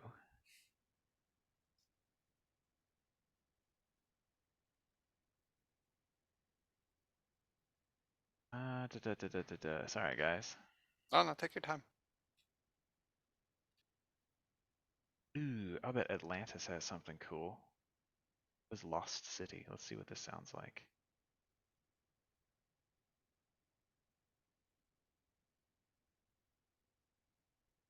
I don't know. That's a bit dramatic, but we'll go with it. Sure. Are you sharing the sound? I'm not. Oh my god, this entire time I have been playing sound and I've not been sharing it with you guys. Jesus I thought you Christ. were. I thought you said you like didn't have it, or you were like gonna get it ready, or so. I was like, oh, You know what? That In just my sounds head, ridiculous. I've been hearing it. Like, just that's woo. Yeah. I thought it was How's a that? creative Is that a little choice. better? Yeah. Or a little bit? It's very soft. Alright. So, Is this seven- like the day after we get back?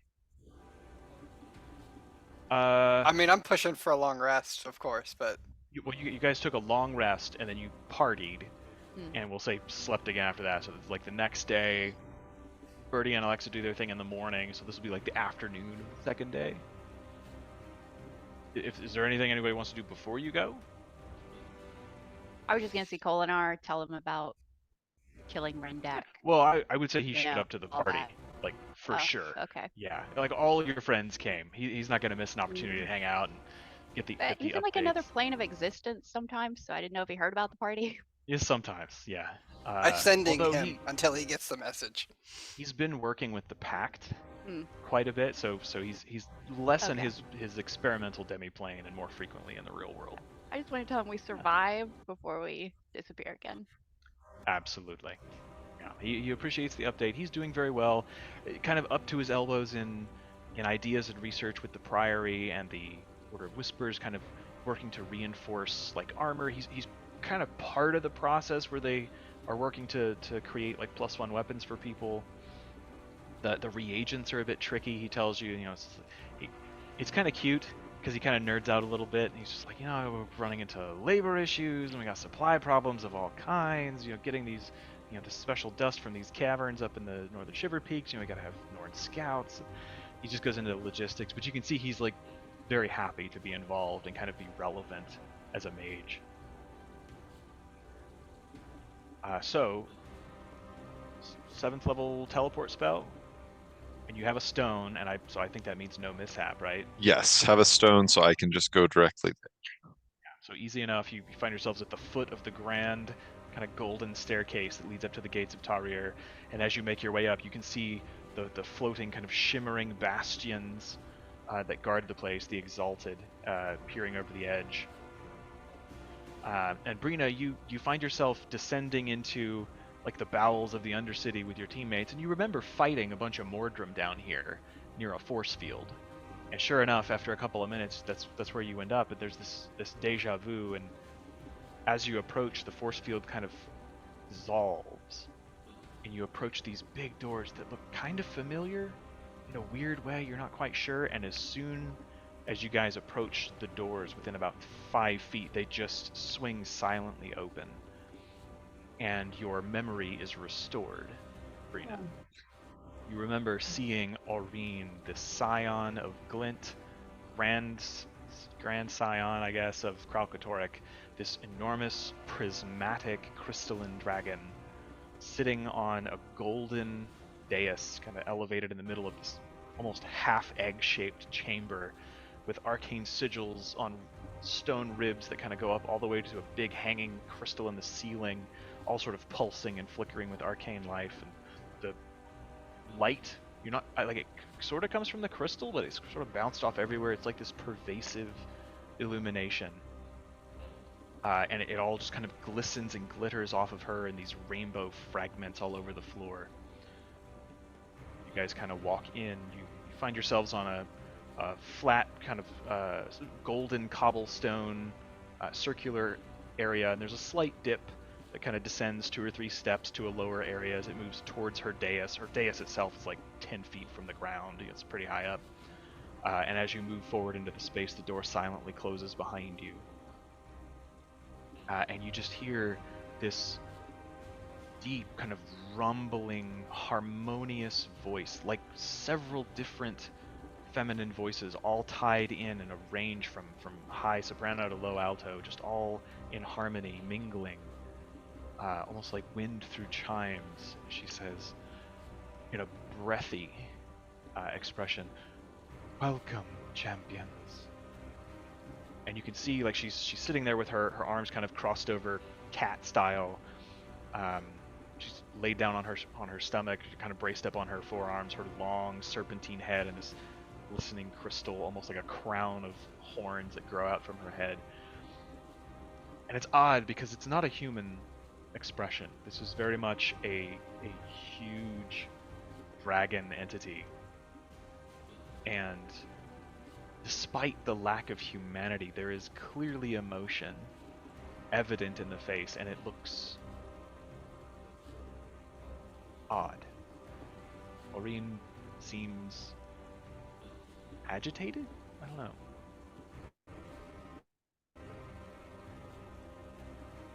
Rita's like got her mouth open, staring at the ceiling and just the atmosphere of the whole place. And she's just like, I can't believe I forgot. Greetings. We just wanted to come in and check and see how everything was, since we suddenly found another dragon. Yeah, are you okay? The long pause. You can see she inhales, the crystals of her chest kind of expand outward, flickering bits of rainbow light kind of dance around the golden walls, and she says, "I am uneasy. A great trial lies before me, and I'm not certain I have the strength to complete it." Super. But is this trial the same corruption the other dragons face and ultimately succumb to? No. Like my sire before me, I am burdened with the gift of prophecy. I spend a great deal of my time here considering the weave of time and destiny. Soon, I will be tested, and the weight of my responsibilities will no longer be held at bay by the wards of Tarir. I must leave the safety of these walls, my home. An intimidating prospect. Is there something that we can do in your stead?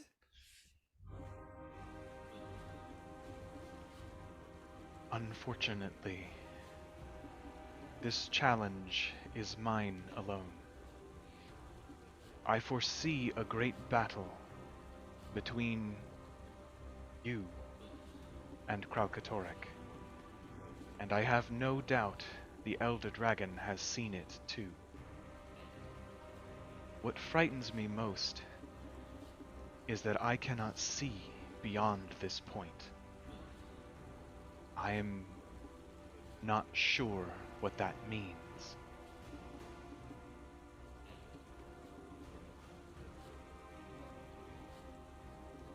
It means we have yet to build our own fate.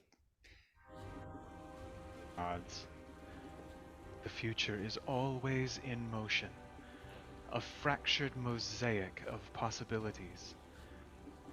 A specific event might be fixed, but the details surrounding it and its ultimate outcome continuously fluctuate.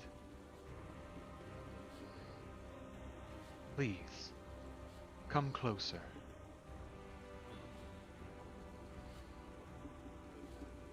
I mean, I'll definitely walk forward. Galatar will, yeah, step forward. Sure.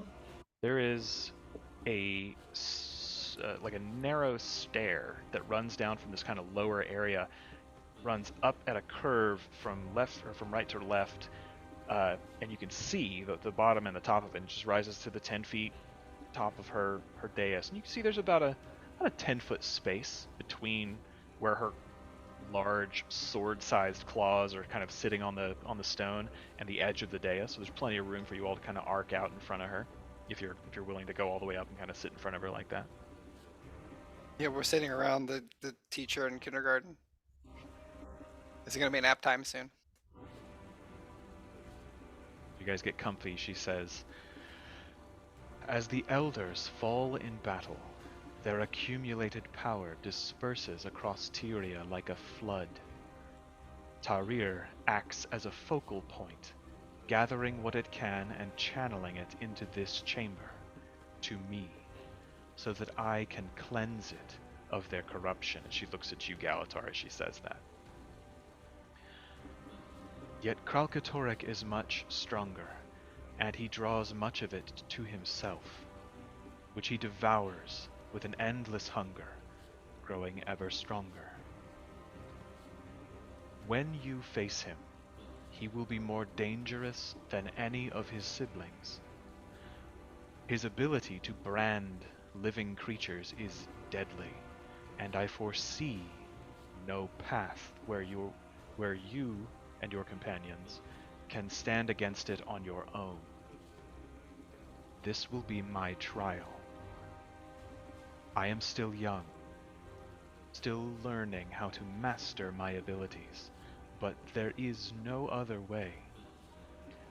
When you face the last Elder Dragon in battle, I must leave Tarir and join you, risking everything.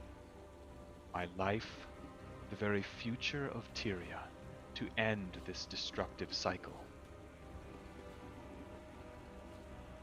Long ago, heroes would congregate near Augury Rock in the Crystal Desert, seeking to prove their worth to the gods and gain their divine favor. Before I can place my life, my trust in you, I would honor the path of my sire, Glint, and have you pass through the trials of ascension that she guided heroes through in her time. Would you submit yourselves to the trials for me?" Yeah, if that will help you and help us bring an end to this. Without any hesitation. Do all of you nod in assent? Yeah. What are we gonna do? Come all this way and then be like, no, go fuck yourself. No. I'm sorry, but can your trials wait for the casino? We just have a little bit of We got business. this gold burning a hole She in our pocket. turns her opalescent, sort of iridescent crystalline eyes on you, Bertie, and says, "I sense your hesitation, but I appreciate your commitment." Yeah, exactly what are these trials? You will That's see too smart to ask first. now. The first trial begins. The trial of sacrifice. In order for this ritual to complete, I need something powerful that you carry on your person, something to which you are attuned. It is a cost incurred by the magic. It must be significant to you, with enough magical energy that I can use to attune the ritual to you. No hesitation, I hand her the gauntlet of spell sculpting. Okay. She sort of like just spreads her claws on the ground to open up a space. Yeah, Alexa just plop it instantly through. puts the gauntlet down. Not the rest of you. I'll give up the belt of dwarven kind. I've had it all campaign. Time to learn to live without it. Yeah, it's time to learn not to nuke my teammates. The beard's gone. I killed a So- person. Let's not do that again. Birdie will take off his cape of the dandy, Okay. toss it in. You can have my Torque of the Maguma Enclave. Okay. Oh, because that was the one that let you talk, isn't it? While I was in beast form, but it also let me turn into a moss heart. Yeah, Yeah. Reno will. Which Like, in this case, if I'm not attuned to this anymore, I could take that shield now, Brina. oh, sure, cheers. Reno will like step forward and offer her Frostburn Greatsword. Okay. Kala. Short sword of life stealing. Okay. As you all Oof. place those items, she folds her claws over them and nods. I thank and honor your sacrifice. And now, second trial begins. And she takes a deep breath, holds it for a heartbeat, and then gently breathes out this white flame that is warm and pure, almost like moonlight reflected or refracted into rainbow and like a moonfall at night. It just passes over each of you, temporarily kind of dazzling your eyes. And as your vision clears, you find yourselves alone. Galatar, you see yourself striding across a battlefield in full battle gear, a blazing blade of shimmering pure light in one hand, Omen in the other, cutting down foes left, right. As hordes of enemies approach you, you are unable to be struck. They whiff left and right. They glance off of your magical armor. You watch as you continue carving your way through enemies, and behind you, you see some of your allies kind of separated from each other by the clutter of battle. You see Countess Anise. You see Logan. You see several Pact soldiers being just cut down by foes, and this version of you that you are watching from a distance, completely oblivious, just continues wrecking his way across this battlefield. And this continues as first Alexa goes down, Keytree goes down.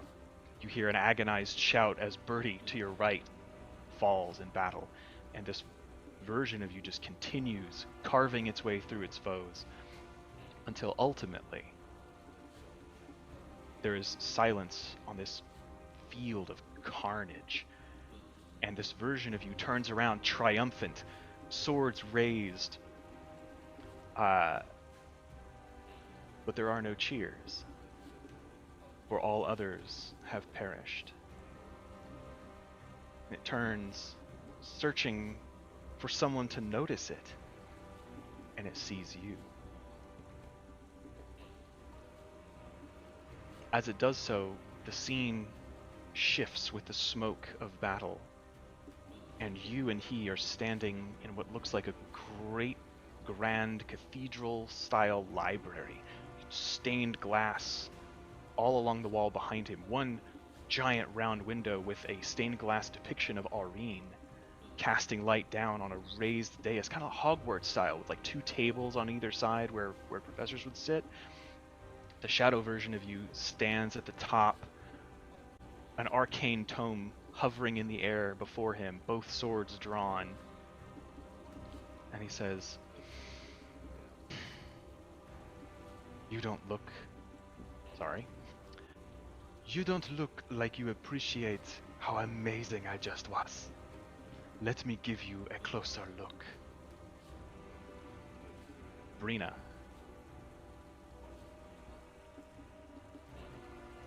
You find yourself alone in a forest, dark, cold, snow-covered, trees dead and blackened. And then behind you, you hear the crunch of snowfall as your allies appear from the darkness behind you, each looking out, scared, some with torches, some with magical light. You see Eirstagulkin. You see Hertha, Havrun of Bear, Bertie, Galatar, Alexa, Kala.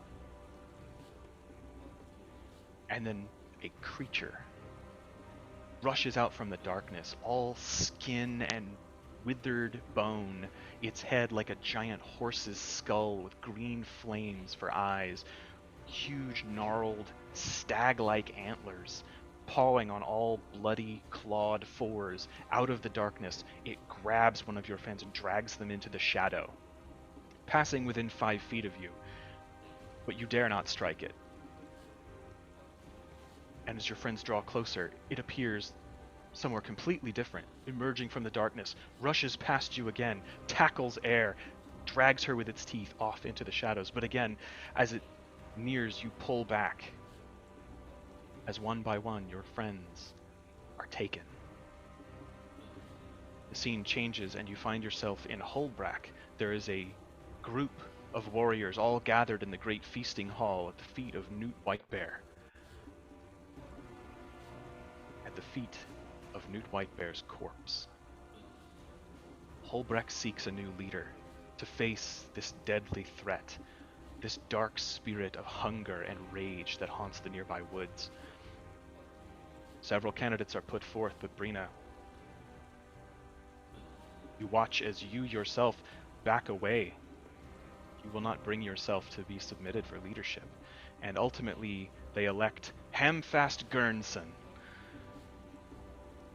who you've never heard of, and neither really has anyone else, but he vows to lead them to victory. And you can only watch as they leave. And the scene shifts once more. You find yourself in a snow-covered cemetery. Hundreds of gravestones in the Norn fashion. This version of you standing at the top of a low hill. Several stones, many stones between you. She turns back to you, looking into your very soul, and she says, I will show you what it is to be a leader. Come take your lesson. Bertie, you naturally find yourself on a stage, surrounded by the glitz and glam of a performance. You are killing it. The audience absolutely jazzed. Coins showering you, roses, silky underwear hitting the stage. You lead an amazing performance, and at the climax of it, you watch yourself walk off stage to the cheers and the adoration of the crowds. And as you watch this version of yourself pass into the wings, you see that it's a local bards competition. You know, there's like 10 other people there in like spun tunic, you know, like cotton dress, just common guys looking for a break. You know, there's a guy holding what it looks like the prize pot. It's maybe 50 gold pieces. Scene shifts, and there is a young bard, young female, long red hair, kind of nicer clothes, not quite the level of a well-made bard, but she's just taking the stage in Ebonhawk. Looks newly built, and she opens up her instrument, pulls it out, starts tuning it, and says, "All right, this is I think the big one, but you know, you guys tell me what you think. If you like it, show your appreciation." And you watch this version of you sprint up to the stage, Kanye style, and just sort of shove her aside and be like, "Oh, I'm gonna let you finish. I'm gonna let you finish, but I just want everybody to know the show is starting in 30 minutes, so you can't spend much time here if you still want to get in and see this guy."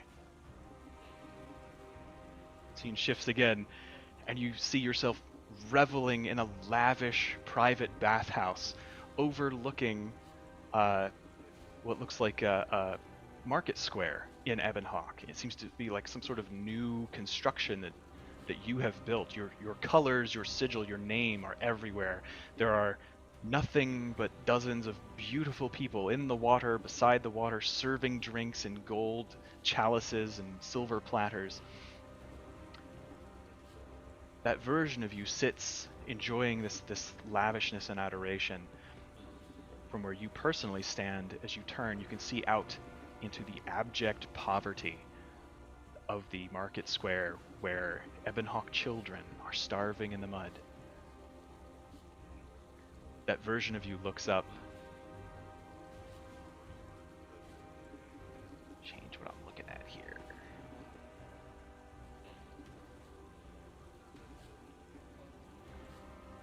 And says, "Oh, nothing's ever fucking good enough for you, is it? I tell you what, we can have at it right now." And the scene shifts, and the two of you are standing in this market square, alone, prepared to face off. Keytree. You find yourself in a thick battle in Caledon Forest. Nightmare courtiers, what remains of them, are assaulting your brothers and sisters from the grove. You see the Trollskull 6 allies around you, your friends, preparing to engage in battle. As you stand, clutching your staff and thinking, your allies rush into battle one by one and are engaged. As you think, I could, but no. Okay, yes, I'm going to heal. No. Paralyzed by choices, by indecision, you go through a heavy bag on your side. You know you have something in this bag. There are potions, there are scrolls, there are magic items. You got something, you know you do, and you're toiling, trying to find it. As one by one, your allies fall. The scene shifts before you. You see this version of yourself pouring through Lion's Arch, and the scene fades again through Divinity's Reach, through the Grove, through Rata Sum, out of character altogether for you, this strange technopolis, constantly purchasing and acquiring new things. Yes, that, if I had that, it'll never happen again, until eventually you kind of start to look like the garbage lady from the Labyrinth, this huge mound of bags and gear forming an almost turtle-like shell as you lean on your staff to support yourself. Till finally the scene changes once more and you stand opposite this version of yourself in the shadow of a great oak in the grove, a small pool nearby. And you know this space. It's one of the first places you really found where you could sit quietly and meditate among the green when you first left the grove. And this version of yourself locks eyes and says, "We could have done more. I'll show you what we could have done." Alexa, you watch a version of yourself go through a montage of different situations where she sits daydreaming, thinking about a project, scribbling notes furiously when she finds a passion, only to set them aside and immediately begin something else. You see her tinkering in Rata Sum, in the consortium offices with Tinker and Crane, in a private space, probably a demi-plane. One project, then another. Something explodes, something doesn't. People come to her and ask, "What are you doing? Why this? You know, there are things here. You know, we need you to do this." I'm like, "Oh no, I think this is what I'm gonna do now." And it continues to change, and the current of life just kind of washes by as this version of you is pursuing random curiosities until finally you see her alone in what looks like an inquest lab. There are screens all around showing these little arcane readouts of Galatar ascended to the position of lead seraph, taking over the place of Logan Thackeray. You see Kitri as Archdruid of the Grove, Brina as the new chief of the Holdbreck Norn, Kala as the diplomatic liaison between the Flame Legion and the High Legions. All the people you know, elevated and promoted, and before you, this version of you. A giant red button. And you watch as she shrugs and hits the button with both hands, and there's a cataclysmic explosion, and your vision pulls outward, and you see the spinning cube of Ratasum crack and begins spinning in opposite directions before imploding. And then your vision is shifted in again as you find yourself floating on what looks like the rubble remains of Ratasum in a starry void, as this version of yourself locks eyes with you and says, well, that's not what I expected, but it was fun.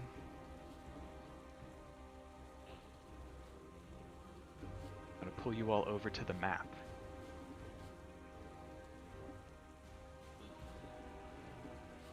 Holy shit. I'm sick. I am not emotionally prepared for what is happening.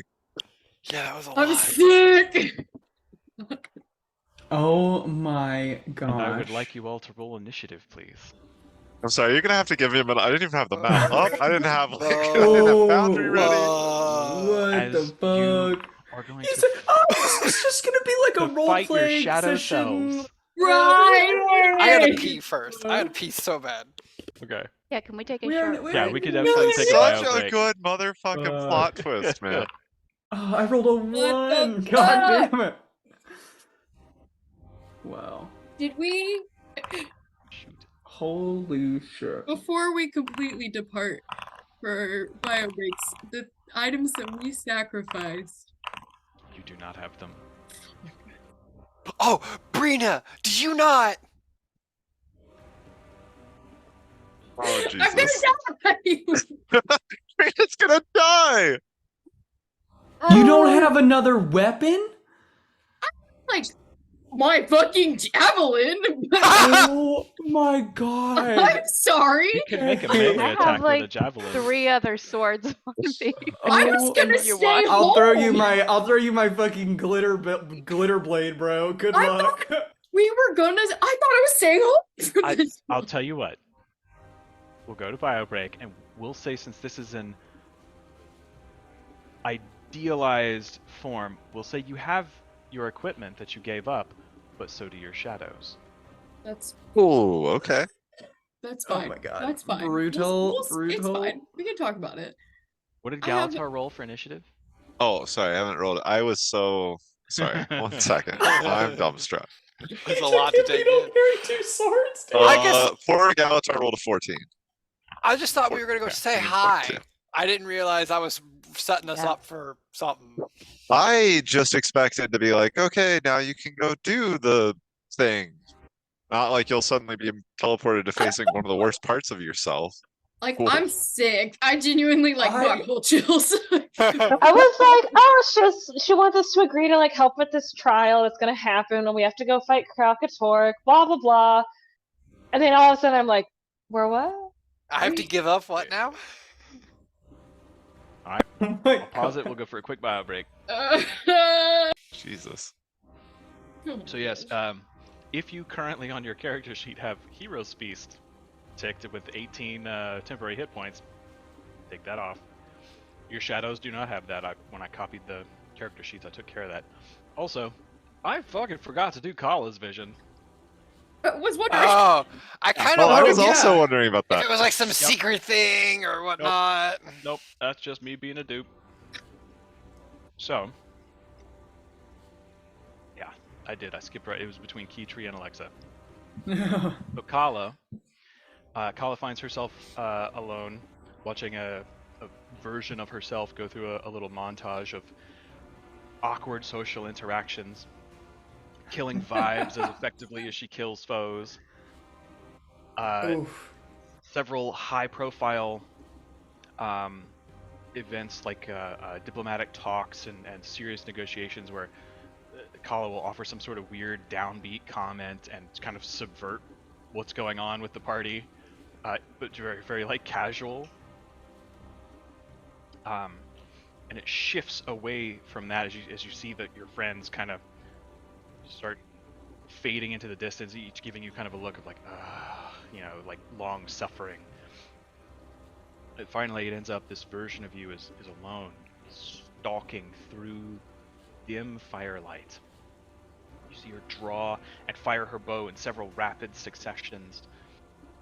You see her lean down and dip her daggers into a thick, viscous poison as she darts from the shadows, sprinting through a campsite, killing 3 people instantly and vanishing out the other side as people start to come awake. And as they rush about in panic, she periodically comes out of the shadows, takes one and pulls them into the darkness. And then a few moments later, an arrow or a bolt comes through the air, taking out another.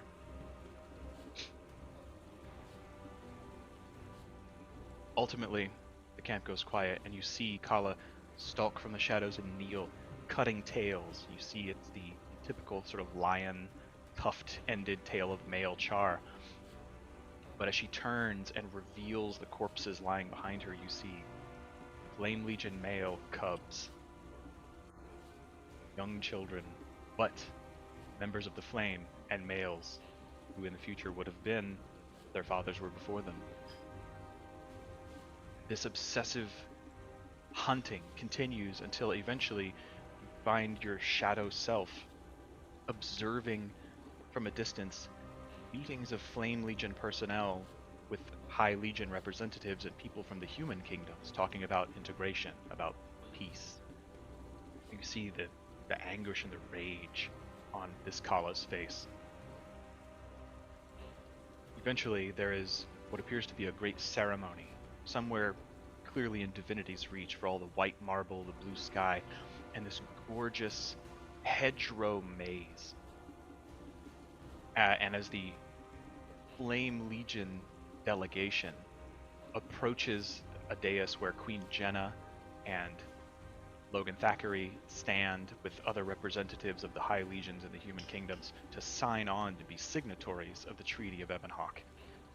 This version of Kala bursts from a thorn-filled hedge, rushes up and slaughters them, blood spraying over the table and the treaty itself as she just roars her defiance as though that is answer enough to the questions clearly prompted on their faces, before she turns and darts back into the maze, pursued quickly by Seraph guards, legionnaires, and even Logan Thackeray himself. And as you hastily take after them to see what's going on, you hear the sounds of struggle, sudden shouts that are quickly silenced, until eventually you turn the corner and find this version of yourself standing over the motionless corpse of Logan Thackeray. She looks at you and says, "There will never be peace. There cannot be. Not with Flame. Not with men." And that was that vision that I forgot. Shit. Now, as we pick up initiative, you find yourself facing down your rival, and Kala, at the top of the round, have the initiative.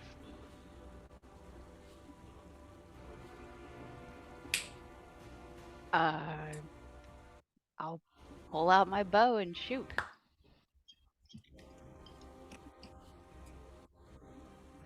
Fuck yes, let's go. I was wondering why Collis was in a hedge maze. I'm so fucking stoked. I'm so scared.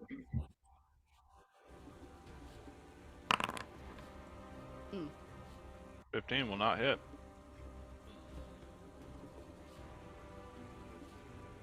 I will try again.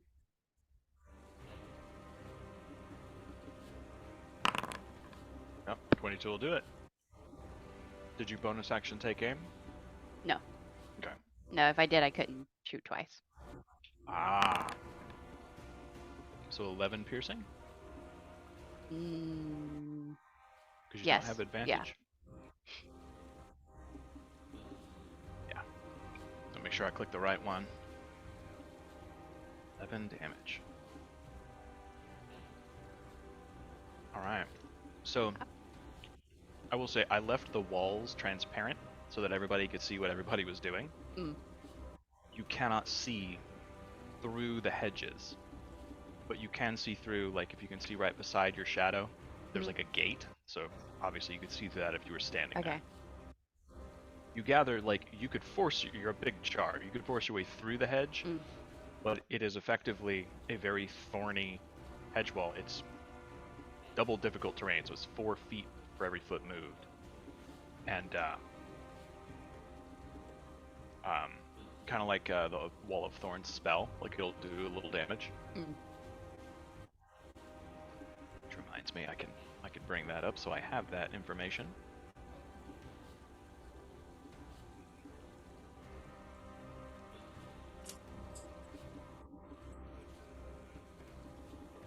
Yeah, okay. So, you then take your action to move? Or Yeah, so I'm gonna move. You use your movement, yeah. Yeah. Okay. That's it. Okay.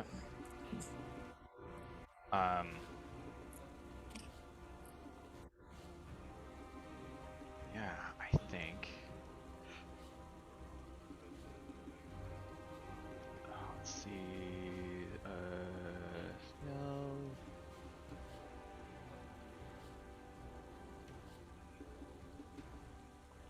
What's your passive perception?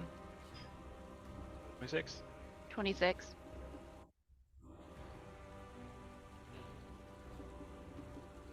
As you move around, you hear their feet scrabble on stone, and then everything goes silent.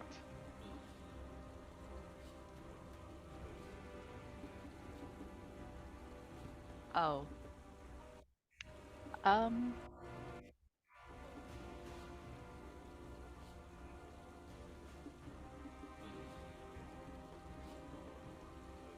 So, I just realized I have a feature called Elusive. Okay. No attack roll has advantage against you while you aren't incapacitated. Hide. Oh my god, it means you cannot get sneak attack on yourself We can't sneak attack each in other. any situation. Oh shit. Yep. That's That gonna Wow. make this Yep. different. That's gonna be rough. Cool. Okay.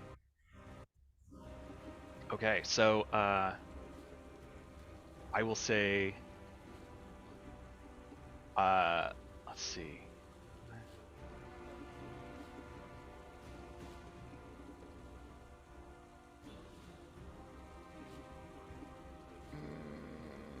Okay.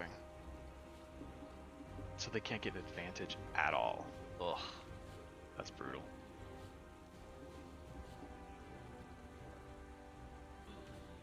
Okay. Yeah, they'll always be able to hide from me. But it doesn't. Always? Well, I can't roll less than a 27 on stealth, Oh, and my reliable passive talent. is 26. Oh, But it doesn't do any Wow. good to hide. Because they can't get advantage. Well, it Yeah. means you can't see them. We're And too you don't know where to attack. Okay, That's well, Yeah, hilarious. but it doesn't give them that's all they advantage. can do on their so- turn. Yeah. So that brings it to Brina. Looking up the hill, you see this version of yourself stalking down towards you, sword in hand. What do you do?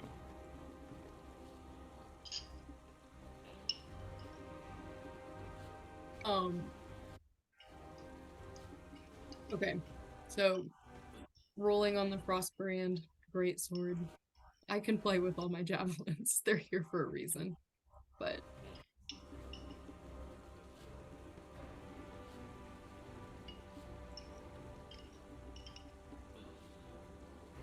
can I use it? Your sword? Yeah. Yeah. Okay, word. Okay, sorry. Shit, son. Yeah, no, that was on me. I didn't think about the order of the trials. No, and it's not having them, okay. But yeah, no, you I can was willing to absolutely face use the it. consequences. of Somehow my you have decision. it in your hand. We'll call it Aurine's Grace. Well, shit, son. Quite literally. I'm gonna charge up the hill. Count the stones as difficult terrain. Okay.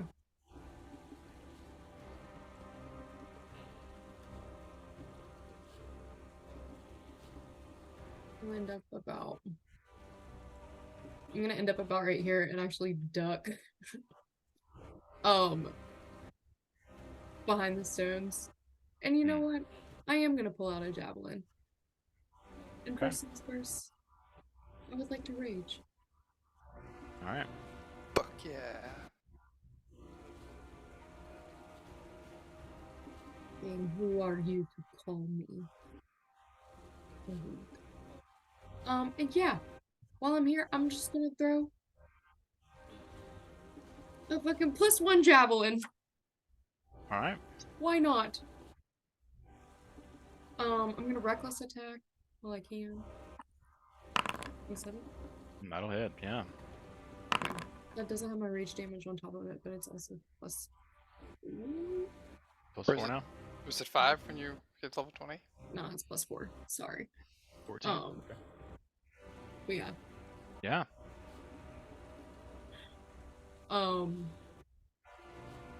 Yeah, and we'll just start there.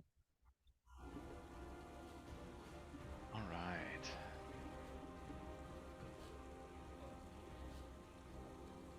Your shadow will also rage.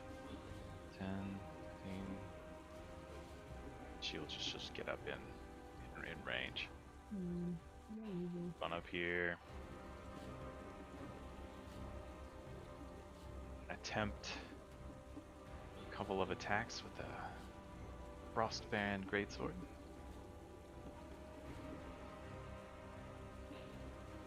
$29 to hit. Oh. Let's see. So it Ouch. does. It's 2d6 for Greatsword plus a d6 for cold.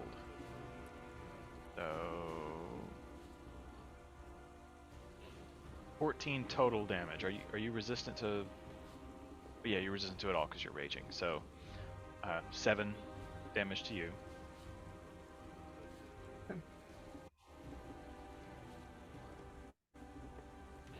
And as she strikes, she just bellows out, "You stinky faced coward!" Oh no! And then the second Got him. strike, Burned. Psychic attack! Oh no! Oh no! Vicious mockery. Boom. the You're so second attack short. would be 20 reduced to 10 because you're raging. And then always, always throwing from a distance, and swinging down. Ooh. Can I use my reaction? To With the Bracers of Coda's Wrath, which I have attuned to. okay. When you take damage from a creature, you can use your reaction to cause that creature to make a dex saving throw or take 2d10 radiant damage or half on a successful save. As it is momentarily wreathed in flame. Absolutely. So you pull up that bracer, and a shockwave of flame passes around her. She did roll a 23. So just take half damage. Yep. I figured she'd be okay. All right. So it would be 8 reduced to 4, and it's radiant. Yes. I still have. I think I have. Well, she's Resistance, raging, right? so Yeah. it'd be 2. You know what? That's worth it. Also, at the end of each of my turns, each creature within the bright light, because the bracers emit bright light in 10 feet and dim light for 10 more feet. Okay. It takes radiant damage equal to your strength mod. 6. I believe so. Yeah, your strength mod is 6 now. She takes 6 reduced to 3 because she's raging. You would also take that. Really? He is wearing the bracers of Coda's Wrath. Ah, fuck! A perfect shadow copy of you in all your Good. gear. Perfect. Good. I For think every the action. flashes. Bro, God, Bernie- they're so annoying! Bernie's gonna fuck himself up. Like, I'm just gonna be locked out of this combat when Bernie's shadow, like. I'm scared. I'm ready. Scared. Paula's gonna be played in hide and seek with herself. Brina's just gonna keep like hitting herself and not causing damage. Heaven knows what's Yeah. gonna happen to Birdie. Bernie's is I'm gonna most get scared fucking for Alexa messy. and Guys. Galatar. I am Alexa and Galatar could like fuck some shit up. Picking up, that brings it to Alexa. Mm-hmm. It's okay. Oh god. So they, just to like really clarify and like get the foundation, they were our character, they were ourselves as we walked into Tari or like into Glenn's or into Aurene's room, right? They were you as the ritual began. okay. Yeah. Okay. So that is unfortunate for myself because Okay. I would not have my armor class at 18. But since I get to go first, I will pop my safe as my action so that I Okay. get my armor class up to 18. And then I'm going to beat the living fucking hell out of myself with a bunch of fireballs because I still have a 10 AC over there. My God. So I think we're going to go for broke. And I'm going to go level 8 Scorching Iris. So that's going to be 9 attacks. Okay.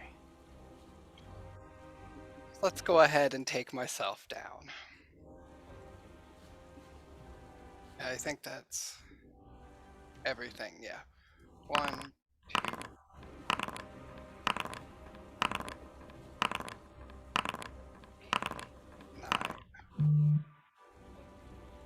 Guess none of those were really crazy, but oh, I got 1 crit. I think all of those hit. I'm gonna let you do that math. Well, I would say, does the 1 still hit? If it's an attack roll, it doesn't. Okay, yeah, no, that was Yeah. still it was a nat 1. Yeah, I got my calculator out. I'll do that real quick. Oh, 12. I think if you want to go on, that ends my turn. After I Okay.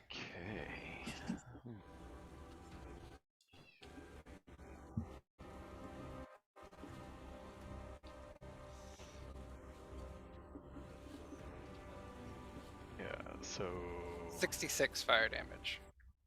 66 fire damage. Woo-wee. And I A just heavy kind of hit. yell like, it's fun to try new things, but we have to try them in moderation.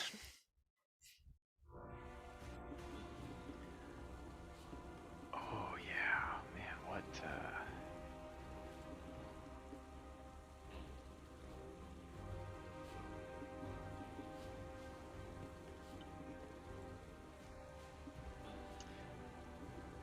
Yeah. Okay. She staggers back, pummeled by these, and goes down to one knee and has a hand on the ground. She raises her head back up to look at you. She kind of grins wickedly. She taps her chest and activates her safe as well. And it takes her to 18. Yes. I'm just gonna type that in. And then she says, "The only way to learn is through unbridled experimentation. I wish you could see what a feeble mind you have." Oh, fuck that! Really? I need you to make an Save. intelligence saving throw Bro. versus your spell save DC. The fact that Birdie's This. shadow gets to go first, I he's gonna didn't get think of fucking that. rocked. That is a Oh my sick spell God. to use. Oh my god. Jesus fuck. I'm popping tides. Yeah. 22. I 22 believe that beats your spell by save. 1. By 1 fucking point. So troubled. Oh my God. Oh, I didn't see that coming. I didn't mean to You say. take 9 psychic damage. Oh, I thought I it did think a my lot feelings more. hurt. No, because you take that automatically.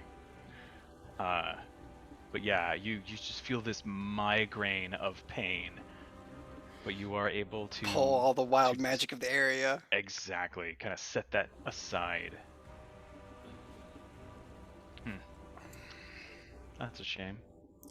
That was really close. That was really close to being really bad. Okay, so I need. I thought I was being really smart and really slick.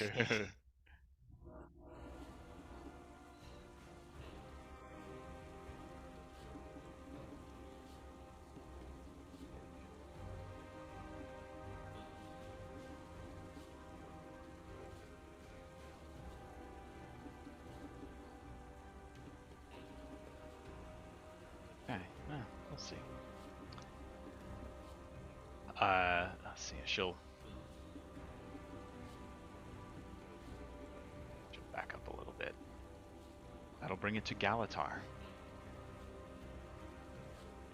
Yeah, I think Galatar has sort of a look of horror on his face for a moment, followed by like a slight sort of snarl of anger, and just kind of says,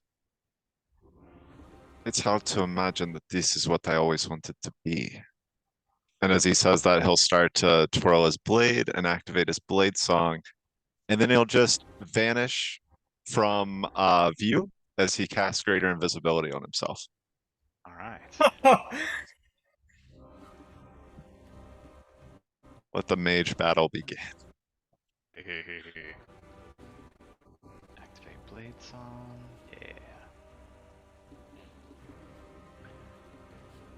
Yeah. And I'm gonna move 15 feet towards him, right up to the edge of where that shadow from the window of Aurene is. Okay. That'll be my turn. And on its turn, you see it kind of spins the blade. It begins its own blade song. And in similar fashion, we'll cast greater invisibility. I counterspell. Oh. Counterspell's your counterspell. You can't counterspell my counterspell because you Well, 'cause he can't see can't me. see you. And that's how Ah. counterspell works. That's a good point. That's a good point. So I will counterspell at, well, I'm just gonna do it at third level, so Freely. let's see here. They shouldn't be a That problem. is a 12 plus 5, 17, which I believe is a success. And you watch as they just go, You will never measure up to me. Wow, all these times I've thought about how to beat myself is finally coming in handy. And that will bring it to Bertie. Well, so is it me or my shadow No, that you're goes right. first? It is your shadow that goes first. 'Cause I'm worried about this. This is like the first shadow that goes first. Oh no. Oh god, yeah. It could be bad, guys. It could be really bad. Oh, I was so happy I got to go Birdie first. is not good at protecting against his own shit. You're very susceptible and suggestible Yeah. is what I wanted.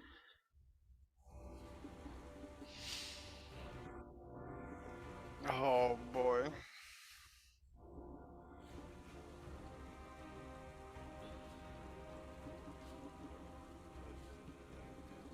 Stop reading, Ryan. Fuck, stop reading shit. I was I gonna didn't have each realize of you that. pilot your doppelgangers, but I thought Oof, this might be a God. little more fun. I am almost as scared of. Yeah, see, I don't think I would never thought of to feeble-bind myself. That's exactly why I thought, I should probably just have a little fun. It gives me a chance to really fuck with you guys. Yes, I'm scared of Unfortunately, Ryan I don't know your v. characters Alex. as well. Yeah.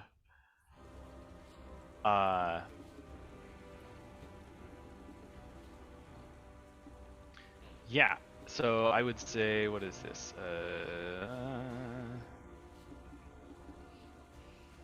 Yeah, that's more than enough. He's just gonna look down and pull out a lute, That's more than enough. and he strikes a power chord as he Yeah. says, "Let the battle of the bards commence!" Ah! And he lets out Psychic Scream. Psychic scream, and I'm fucked, guys. Goodbye. Later, see ya. Cause that's I can't save that, and yeah, it's gonna be bad. So I need an intelligence saving throw. Yep, Is 19 intelligence. Not Birdie's strongest suit. Is there anything I can do to help that? I don't think so. I don't think I have anything. Do I even have any reactions?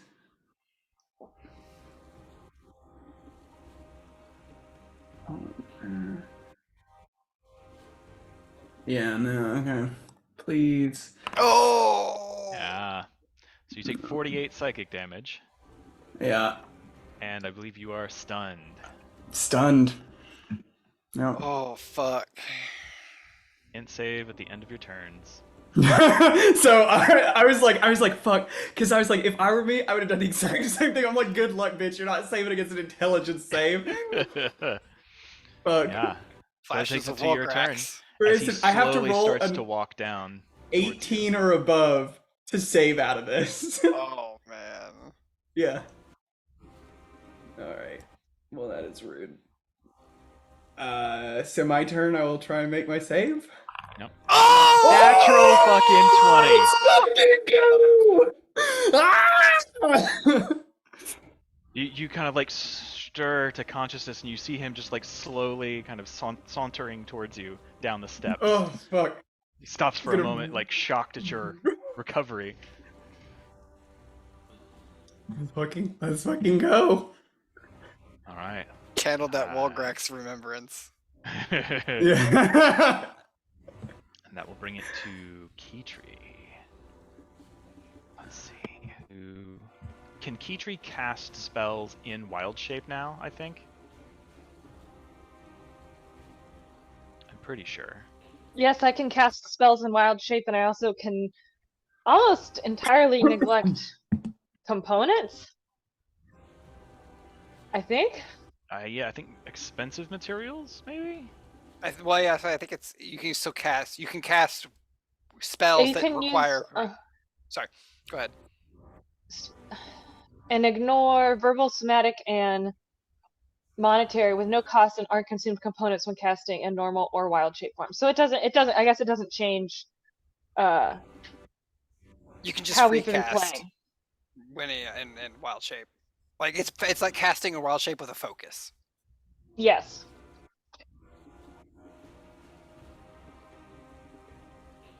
Yes. But I've also been able to cast. Oh yeah. Okay. We're good. But if it's my turn, It is your shadow's turn. my shadow goes first. Oh, So your All right. shadow takes a few Go steps ahead. forward, kind of like shrugs, and this massive mountain of goods that she has gathered just sort of falls off, and you're ting ting as everything falls across the cobblestones. She stretches forth her staff and says,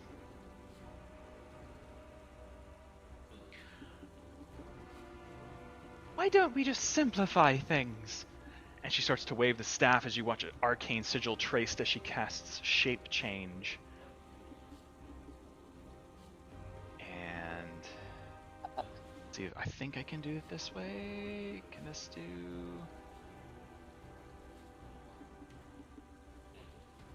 It will work this way. As she transforms Question: into... Does she have the exact spells that I have right now? She has the exact spells that you had when I copied your character sheet yesterday afternoon. Okay, then I would have changed it today. I was changing it. So you don't have Shape Change anymore? Not currently, no. Okay. Sorry. What did you change that let off him for? play, ref. I don't know. I switched a bunch of things. What level is shape change? It's a 9th level spell. So I thought it was 8 or 9. Yeah. 9th level. I have foresight. Right. You had Force, Shape Change, Storm of Vengeance, and True Resurrection. Oh.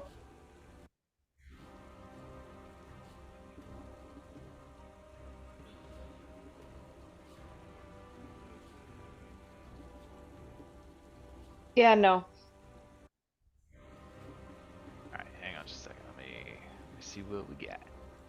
Well, I had can- access to those. I only have those access to those 4 9th level spells. The only 9th level spell that I've been taking is foresight.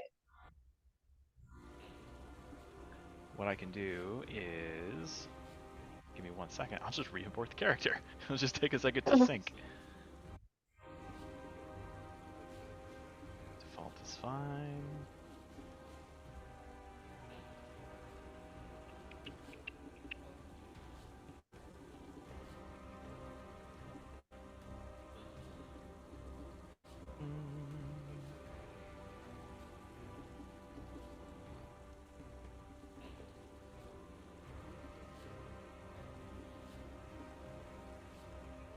Taking a little longer than usual. Probably because a lot of people are playing right now, I bet. Could be. It's my wild All assumption. right, there we go. No basis. Synchronize. It says you still have it. Wait a minute. Oh, I see. There's a little dot next to it that says prepared or not prepared. So foresight is what you have prepared. Okay, and then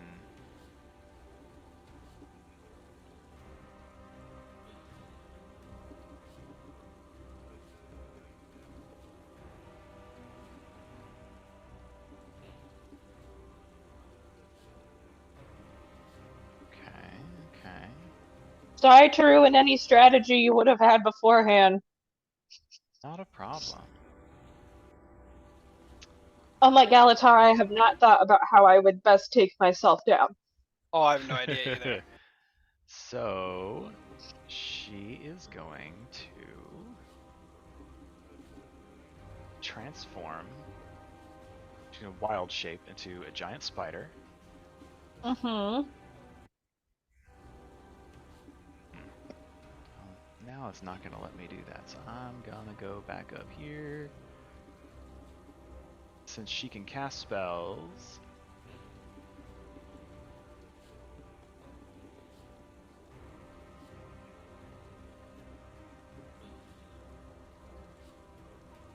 weird.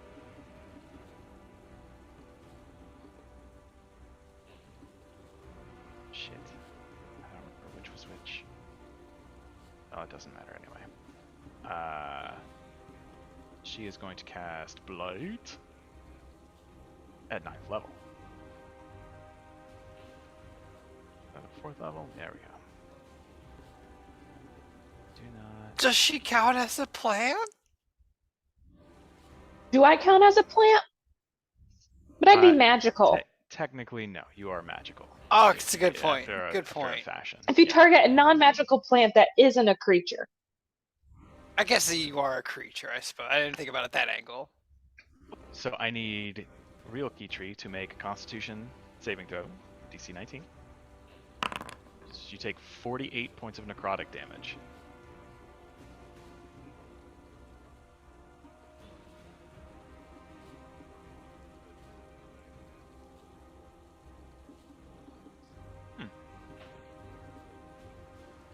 What did you say? 48 points of necrotic Oh, okay. damage. 4-8. Okay. 4d8.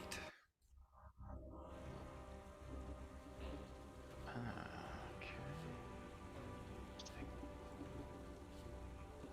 Anyhow, that will bring it to Real Keytree's turn. Real Keytree will wild shape into a bear Okay. for her bonus action. Bear up. Brown bear? Yeah. A big one. And then she gonna fling a 7th level ice knife. Okay. So it's a 21 to hit, Save. which does hit. So she does take 2 piercing damage. Yes, and she fails her dex save. So she takes 36 points of cold. All right, so That's a sick hit. let's see.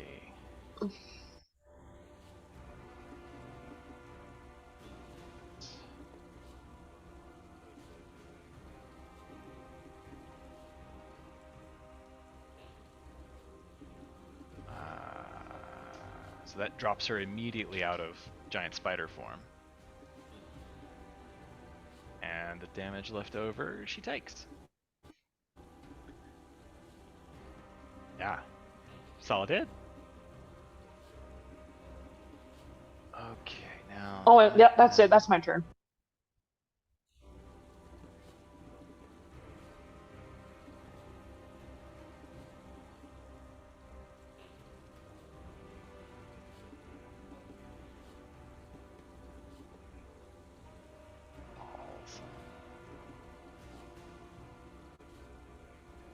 Oh wait, she has.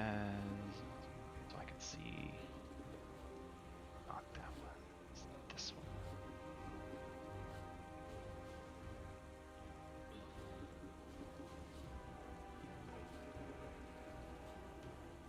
Sorry, I gotta update your token. It messed with the name. I couldn't tell them apart anymore. Alright, so that will take us back to the top of the round with Kala. During my shadow's last turn, Hmm. when she was hiding or invisible, did she pass within 10 feet of me? No. Okay, Right, because you would have seen her because you have blind sight. blind sense. So I'm just gonna start slowly walking in the direction I last saw them. Okay. Hopefully getting within 10 feet. You detect no trace.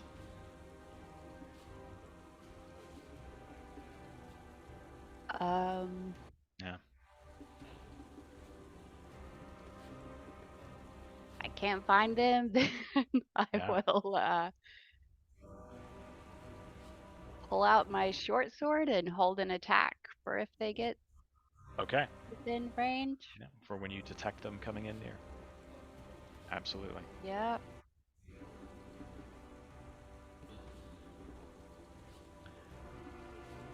And sure enough, you hear them start to sprint up from behind you. Uncloak them. And so your reaction's held. You go ahead and use your attack.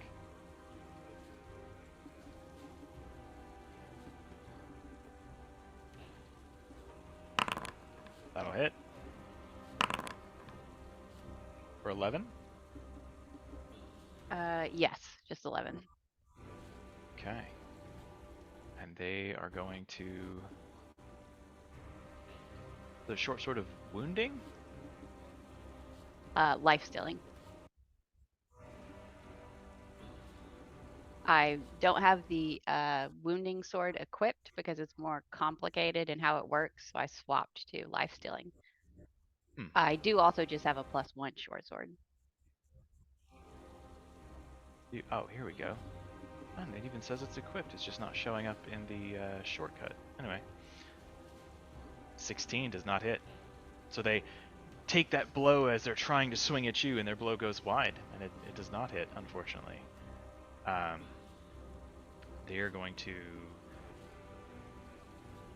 It could bonus action attack bonus again if action they attack. haven't used it. Yeah. I'm gonna have to keep. Well, I don't have to open it. I can hit the redo button. There we go. That is a 30 to hit. Yeah. So the extra necrotic's only on a crit. Only on a crit. Yep. Right, so you take 7 piercing damage. Okay. And then they'll stay right there.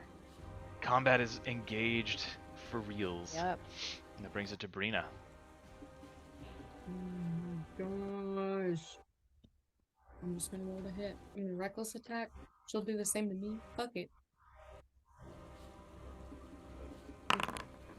I Yeah. don't know why I'm asking when I know my armor class. Yeah. So it's 21. Mm-hmm. Alright, Half because I'm rich. Yep, down to 10. This is alien. Just gonna roll the hit again. Yeah. It's 22 Down to 11. to 11. She's just gonna swing at her and try to push her up the hill. And just say, Brenda, you're allowed to be scared, but you have to be brave.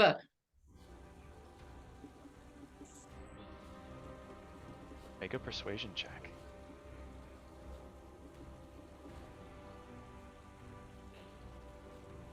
It's a 6. She just gives you this look of utter disdain. That tracks. That's your turn? Yeah. Alright. She will take her 2 swings. That'll definitely hit. For 20 reduced to 10. Another hit for 12 reduced to 6. as you guys begin to start hacking and slashing at another. And in response, she just says, "Nothing you say will change anything, Brina. You are not good enough. You couldn't even save Halvar." That'll bring it to Alexa. I will scramble a bit up onto the rocks and yell back, "I'm really glad you gave me that chance to see how little my mind was. Now let you feel the power stunning of my words." And I use Wish to cast Power Word Stun. And there's because she nothing has you can do 60 about hit it. points, yeah, she is stunned. And then I'll follow that. I would have said I meant to say quicken that, and I'll follow that up with a cantrip. Just Firebolt right to the face. All right, at advantage, I believe. Actually, I don't think it is. Fine. Well, 25 hits either way. Yeah, attack rolls have advantage. Yeah. I thought it was only within 5 feet. No, if they're stunned, it's just advantage. So yeah, that's 16 Yeah, fire damage. 16 fire damage. And get to make a Constitution saving throw. They do?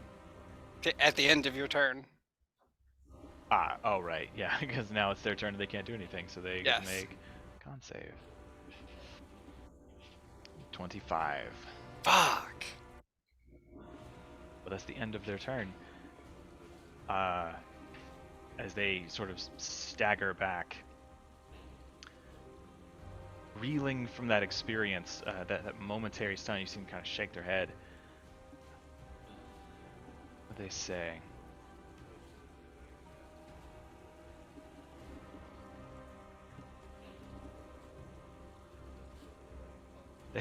she would just kind of like, her eyes swimming, look at you and say, "You'll never be anything but a misfit. You don't fit in Ratasum, with Mama and Papa, not even in Lion's Arch." And that'll bring it to Galatar.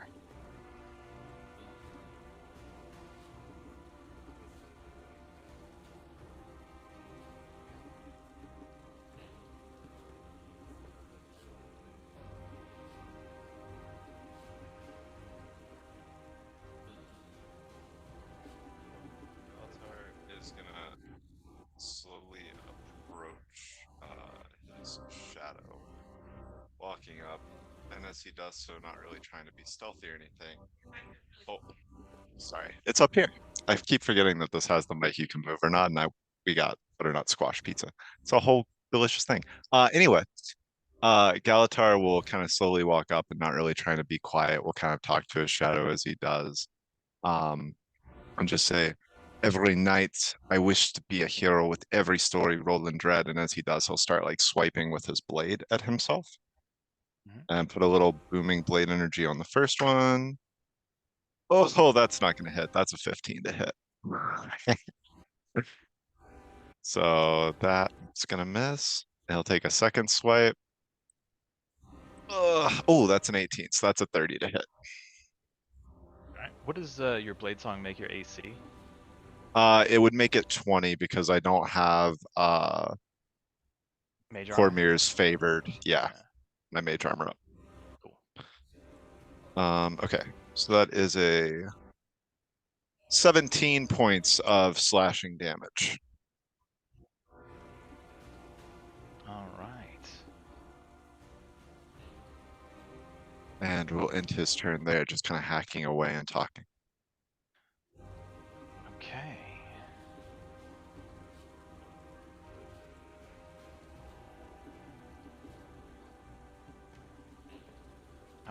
He is going to step over here. And it's just kind of like start backing down the length of the tables. And as he does so, he's kind of like looking at the area that you occupy, since he can't obviously see you. And he just says, "You will never achieve the greatness we seek. The price is too high. You must be willing to sacrifice everything that matters."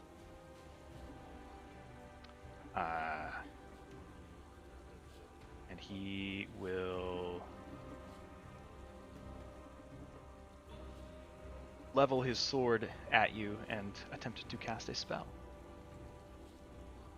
You would recognize it. It's a high level spell. It's Feeble Mind.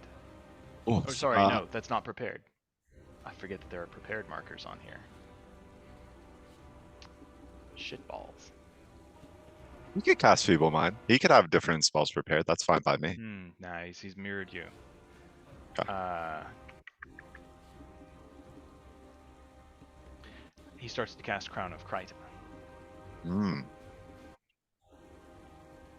Seeing that he's casting that, I will counterspell him at 7th level. Okay. I'll mark that off. Also, just so that you know, if he does get to use it for Dispel Magic and Counterspell, if he's casting them at 3rd level, the first casting is free. They don't require a spell slot because of Spell Mastery. Okay. Sweet. That'll be his turn. That brings it to Bertie's Shadow. As he Don't starts box stepping me out of down the the whole stairs, fight. he's looking at you. Let's see, he's already done that. He stops in amazement that you have broken from this stun. He's like, now listen here, you little shit. I will not have you wrecking my plans. And he casts Prismatic Spray. Oh, fuck me. Okay. Talking All about right. pulling out It's all the worse on stops. a area. So you It just have to is, make but a it's dex not. save. It's not nice. It's not a nice spell. Yeah. 17. All right. 1, 2, 3, 4, 5. What is it? 5, 6, 8. What is it? Well, you got to roll which ray I get hit with. Yeah, I was trying to figure out which die. Oh god! If Bertie gets sent to another plane. Or fucking, isn't one of them mind control or stun or some shit like that? No. One of them's. That's actually an 8. Oh Isn't that the- So you get struck by One. 2 rays. I have to re-roll. Oh shit. Oh fuck, bro. So you can get melted and teleported. Yeah, I'm gonna get turned to stone and teleported probably.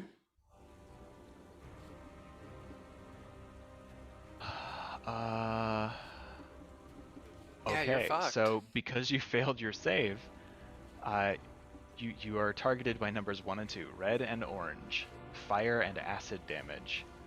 Yeah, 10d6 and I take the full. each. Yeah, 10d6 each, baby. That's. That's dope as shit. So 28 fire damage Okay. and 35 acid damage.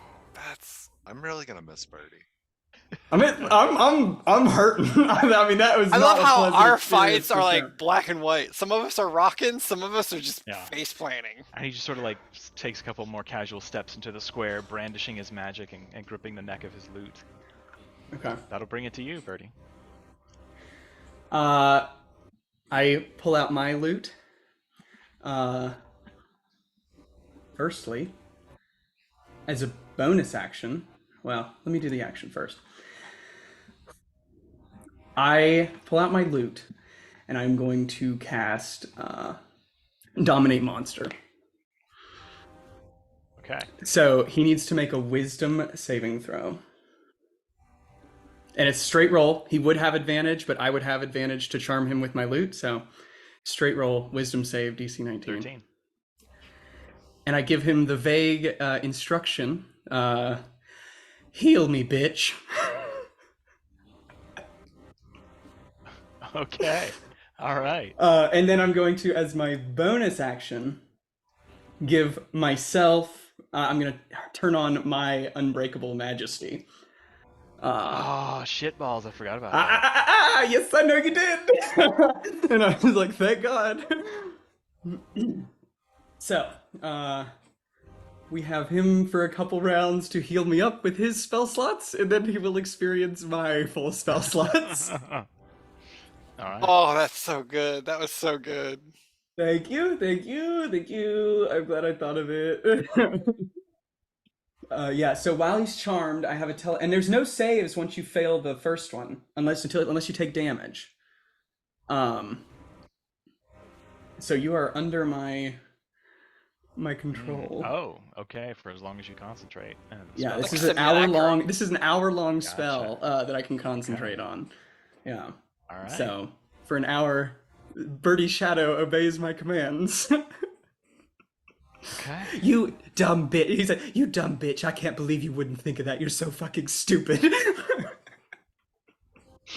All right. Let's see. Oh, I love this game. That is insane. That is insane. Key Tree Shadow is again going to use a bonus action to wild shape into the form of a giant spider.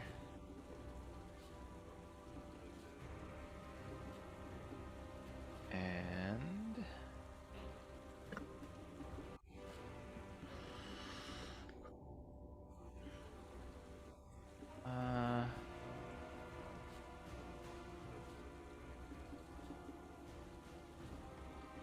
oh, Kitri also has Feeble Mind prepared. Look at you guys. We party with So- dragons, Ryan. She Right. will look at you, Kitri, before she shifts into spider form, and she will say,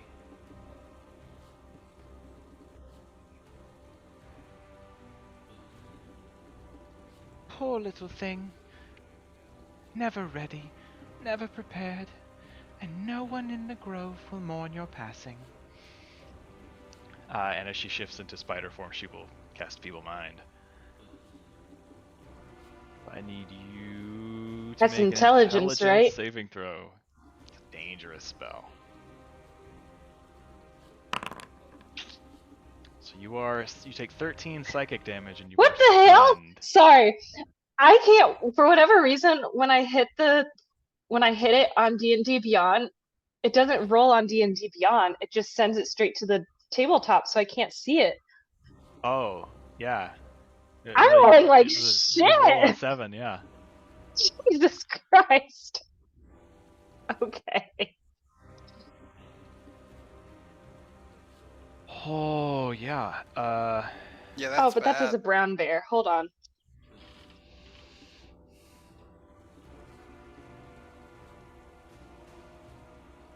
Oh shit. So you said 13 psychic damage? Yes, 13 psychic damage. Uh And now huh. you have And the now intelligence of 2. I'm of a potato. Mm-hmm. Yeah. Yeah. Uh. Been there, done that. Yeah, been there, done that, and not a fun place to be. Petrie is Yeah. Not now at a all. non-magical plant. Can't Yeah. cast spells, use magic items, or really understand language. Yeah.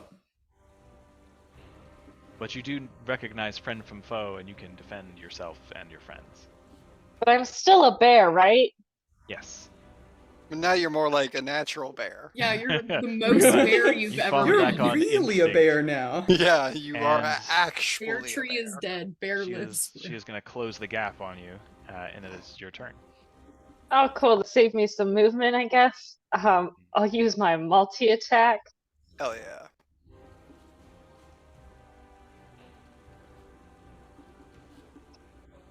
Okay. Here's the claw attack. Okay. It's Ooh, a yeah, 25, 15. absolutely, 15 damage. Damn. And here's the bite, which doesn't hit. Well, no, wait, because she's a AC of giant the giant spider. spider. Yeah. Oh, yeah, it Takes that does. spider down to 1 hit point. Woo, I might be a potato bear, but I'm still a bear. Yeah. Alright, now we'll bring it back to Kala at the top of the round.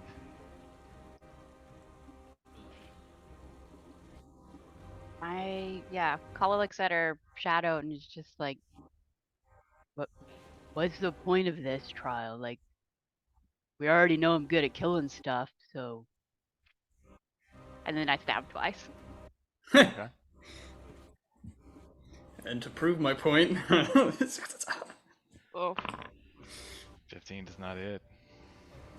16 does not hit. nope, As they that's it. parry the blows and dance away, they look at you and they say,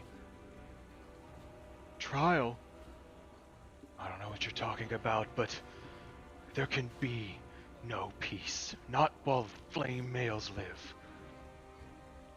And she is gonna also try to hit you with her sword a couple of times. 17 will not hit. 29 will hit for 7 piercing damage. I'll uncanny dodge. I get Sure. 3. That brings it to Brina. Last thing she said to you was, like, you'll never be good enough, and couldn't even save Halvar. No, it's fine. Don't worry. I remember. It's fine. These are all very hurtful experiences. I think she's gonna just keep, like, the force going here, trying to, like, keep. I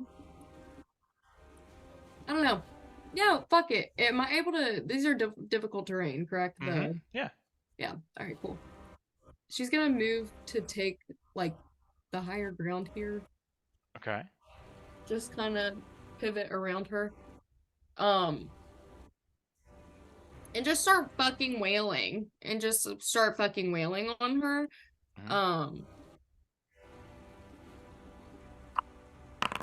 It's 25. Yeah. Yep. Okay. 18 points of damage.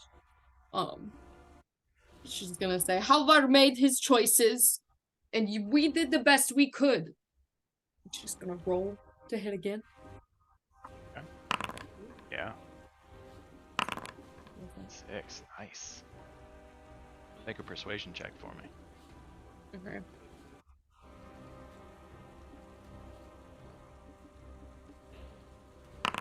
Getting there, baby. 12. It was 100% increase.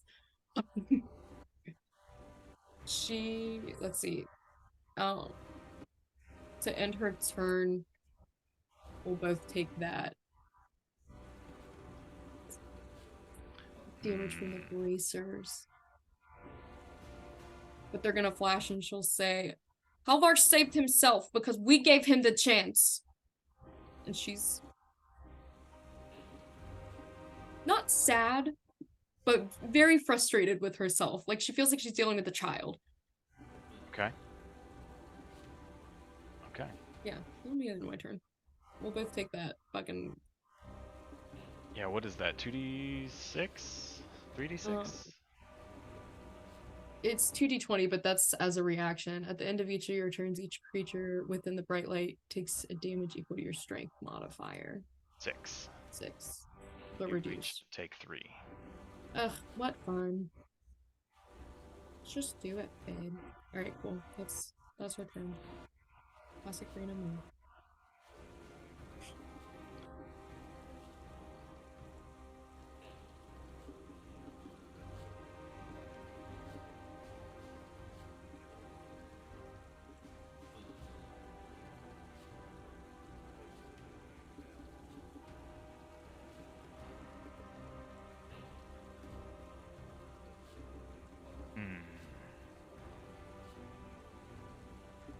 You can see, as you say those last words about Halvar choosing his own path and that you helped him choose to save himself, there is a momentary change in the expression of the shadow.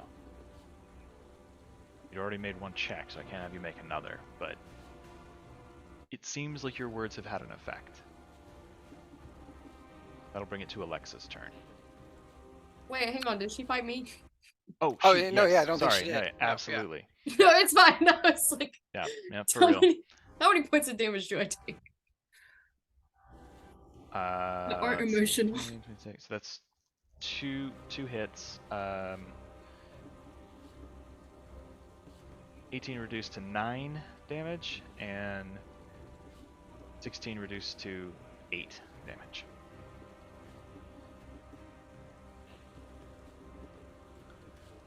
That will bring it to Alexa.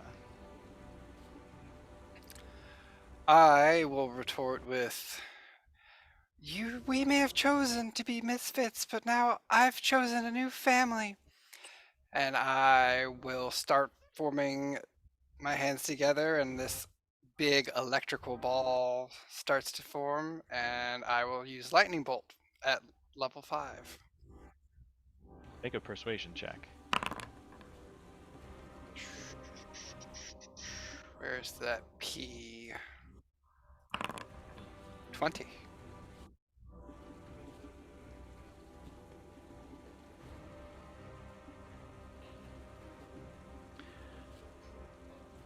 You say those words, and as you pull together those energies, you see she is in the midst of beginning to cast a spell, and she kind of relaxes, and her expression changes, and her head kind of tilts sideways. And as the lightning bolt blasts through her, she just kind of fractures like a mirror.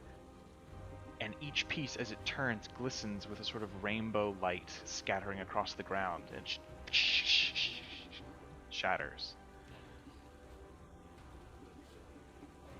And everything goes dark for Alexa. That'll bring it to Galatar. Yeah, I think Galatar looks at his shadow and just kind of continues what he was saying. And goes, I wanted to have glory like those heroes because I wanted to prove that Roland and Burkhard made the right choice when they picked me. But that's not what battle's about. It's not about glory. And then he'll bamf over to the table and get ready to start attacking again. Go ahead and make a persuasion check. Sure. That is a 19 plus, what is my persuasion? Plus 5, 24. Hell yeah. Go ahead and resolve your attack. Sure, I'm gonna put Booming Blade on the first one. Nat 20. Okay. That's really good. Let's see. So that is 4, so that'd be 15. And then 15 plus 20 is 35, plus an additional 32 for the crit, 67. Fantastic. And you have another attack, I think? I do, so I'll go ahead and take that one too. And that's 13 plus 12, which would be 25. If you wanted to cast shield, that would block it. He would. Alright, so you swing that sword and you feel that pulse of arcane energy, and as you strike it across him, you watch as those threads of power wrap around him and start to pulse and vibrate like a semi-transparent egg kind of around him. As you go to swing a second time, he instinctively pulls back and casts that shield, and your blade glances to the side, but as it does, you see there's a slight smirk on his face as his head sort of turns to the side a little bit, and he willingly steps forward, and as he does, he passes through that booming barrier. Do you want to go ahead and roll your damage for that? Yeah. I think this is the first time anybody's taken damage from that spell. It's 4, 7, 11. Ooh, that was really good. So that's 8, 7, 7, and 4. 26 points of thunder damage. Yeah. So he steps forward, and you sense the vibration. It almost like wafts some of your cloak back. As he steps forward, you watch as his face starts to crack and fracture, and between those seams, as they split, there are little glints of rainbow light that sort of dance around the area. And you just hear the whisper, "You are absolutely correct." And then he shatters, and all the windows behind him go. And the room goes dark for Galatar.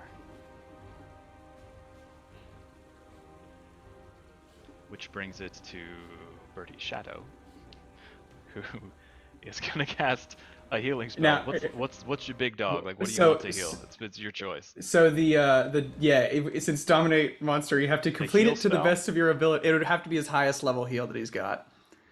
Yeah. The heal well, at he's the got highest mass level. heal. It's up to That would 700 hit do points. it. So I mean, Does yeah, he it'll still top you have it? off. No, he can't still have his ninth Oh level. no, because he Psychic casts Psychic Scream. Scream. That's true. So So if he's that would got be 6th and level he heal. 7th level, he 6th. should have. So he casts Prismatic Spray.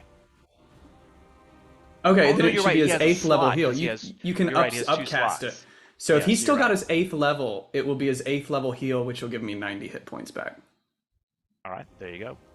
Oh, that's so hot. And he gets no save. There's no save. Now, so he's dominated. Is he charmed by you technically? Is that what that does? He is charmed. Yeah. He's charmed. I guess what he would do is he would say to you, "Oh well, of course I'll heal you. You can't have us getting blemishes or anything." And he'll cast the spell. He says, "But you know, if you really want to be successful, you know, you really must stop paying attention to all these little brown people in the dirt that just roll around. They're so filthy."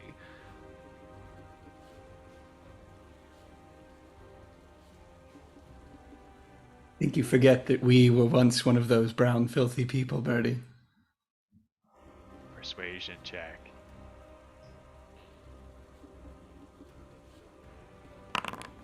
$18.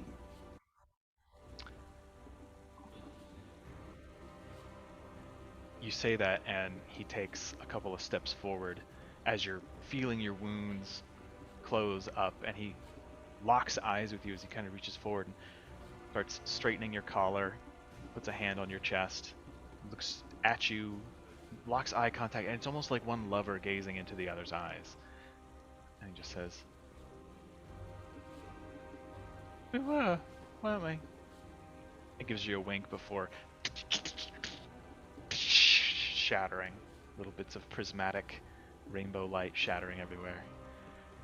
Scene goes dark for Birdie. Which brings us to Keetree's shadow. All I can say is that I didn't think of a clever retort for my shadow self until like 60 seconds ago when I already am Potato Head and cannot communicate in any way. So I am kind of fucked, y'all. Yep. Unless Yep. Bear Tree can communicate with her eyes in some, emotional manner. You can't even really communicate in any intelligible way. No, I according can't. to the No, spell. Yeah, I like you can't. don't have the understanding at this point. I can't understand and I can't communicate. So she can say whatever the hell she Yep. wants. Roar. Doesn't matter. Let's see. There were no thoughts anymore, just vibes. So, this is. Yeah, Feeble Mind's rough. It is a broken spell. I need Bear Tree to make a Constitution saving throw, please. She's This gonna is with the bear upcast- stats, right? Yeah. She's gonna upcast Blight again. 13. So you would take 39 necrotic damage. Alright, the bear is gone. Mm-hmm. I'll let you do the math of your hit points before I revert you. How much damage does Keetree take? That's I'm doing. She takes 18 points of damage. Okay.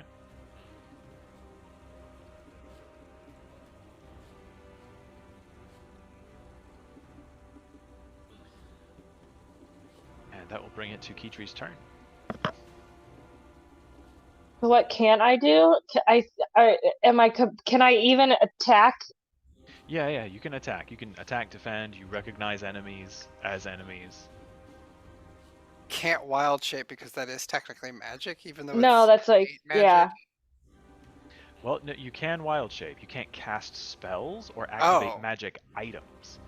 But that's a class feature, so you could wild Okay. shape. Oh, well then I'm gonna wild shape back into a bear. Okay. And once again use my multi-attack. Very potent 20th level druids.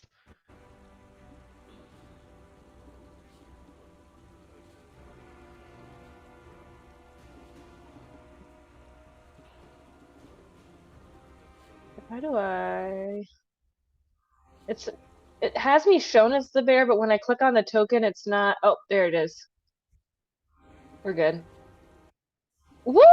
A natural 20, which doesn't Nice. actually work because if she's got all the equipment, it's I think in beast form it may but still work. yeah, no, it does. Is she still yeah. wearing adamantine armor? Yeah, but in beast form she's You not don't- got the you armor. don't have the armor you on. get Oh, any of true. that. Yeah, You true, don't true, true. benefit So that from it. counts. Yeah.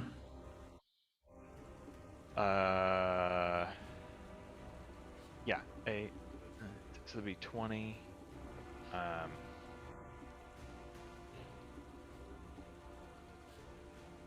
18. Yeah. Is that another? That's another natural 20 on the claws. Yeah.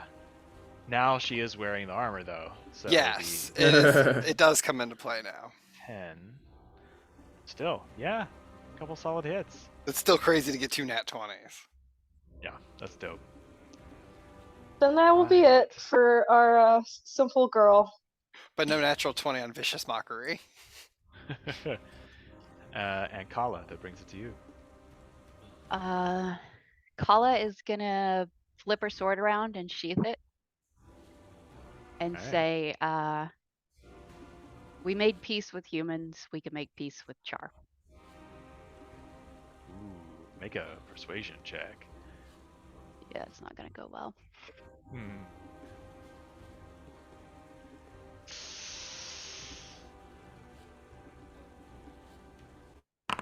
Oh, but my level my Oh, level 20 no! feature, if I fail an ability check, I can decide that the dice was a 20. A 20? So that'll be a 19 total. Oh Oh my holy god. shit! Is that Yeah, awesome? That's insane. Okay. Yeah. That's Oh wild. my god. So her blade raised for a riposte stops mid strike as you sheath your blade and speak. Looks at you, head tilted a little bit, almost in confusion, and says, "Well, I guess you make a good point." And there's a soft as she shatters like an illusion of glass, little bits of rainbow reflected on the hedgerows, and everything goes dark for Kala.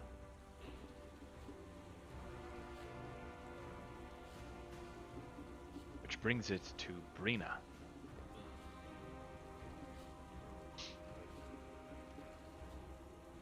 Grapple? Hmm?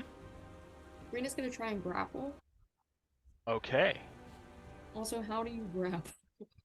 It's a contest. Athletics versus athletics in this case. Okay. Do I have any reason to roll with advantage? Yeah, you can roll Yes, advantage. because you're on raging. strength checks while raging. Okay, yeah. Come on, Brina. Rolls a 28. Got. As you reach and grab up to her, she takes your hand and pushes it off. You see it kind of tear at the leather. Oh. So the grapple is an attack. You can either use your extra attack to try to grapple again. Yeah, or I'll you try can and make an grapple. attack. Okay. Yeah, let's give him one more again. Let's see. 25. Oh! As you pushed off, she kind of starts to back away, and you just grab her full on by the armor. Her eyes go wide. Rena's gonna pull her in, like, close, like in a bear Mhm. hug. And, like, let her sword drop. And just kind of, like, take a big, deep breath. She's gonna think about Ertha and, like, her, like, spiritual practices. And, like, think about, I don't know, the times in combat where it's quiet. And she just knows that her friends are close by. She's gonna try and slow down. And she's just gonna say, people are counting on us. our family, and Toprak, and probably most of Tyria, but we are not fighting alone.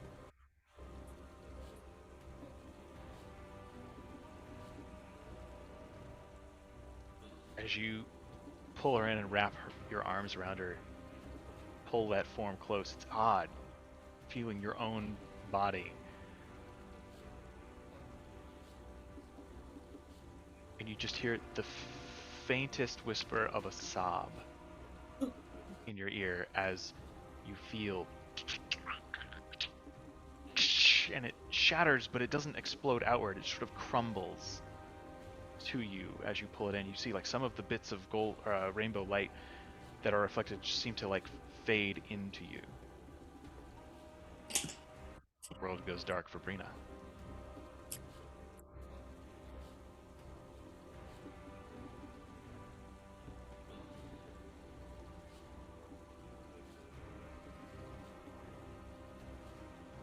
With that,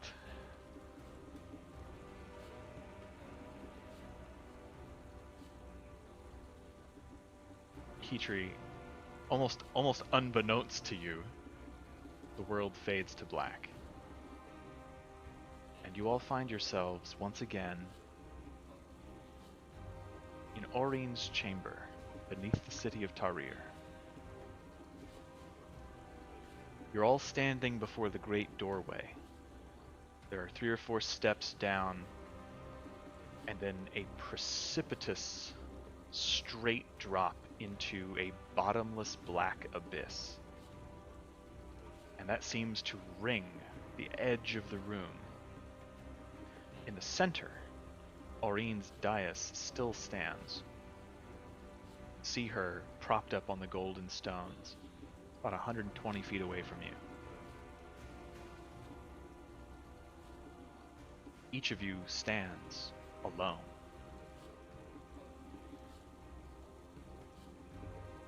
The unfathomable darkness beneath you is utterly still and silent. The large, crystal-crowned head of the dragon inclines slightly towards you. Hear her thrumming, harmonious voice resonate across the gap.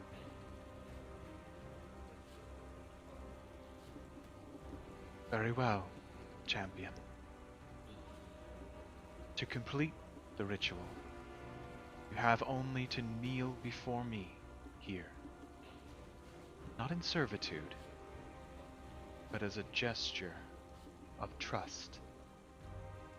Few people in Tyria would willingly stand before an elder dragon and let down their guard.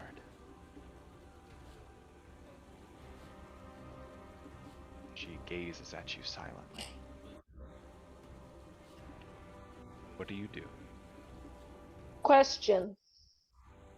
Am I still effectively feeble-minded? You understand every word, and you are in Kitri form. So I'm not feeble-minded anymore? You understood every word of it, and you find yourself in your normal abilities. Oh, sweet. Okay. Yep. Then I will kneel down.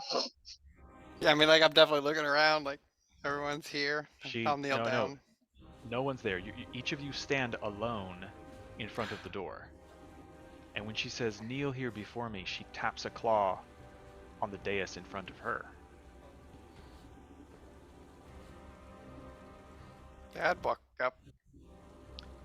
There's a 120-foot gap between you and she, dropping into a bottomless black abyss.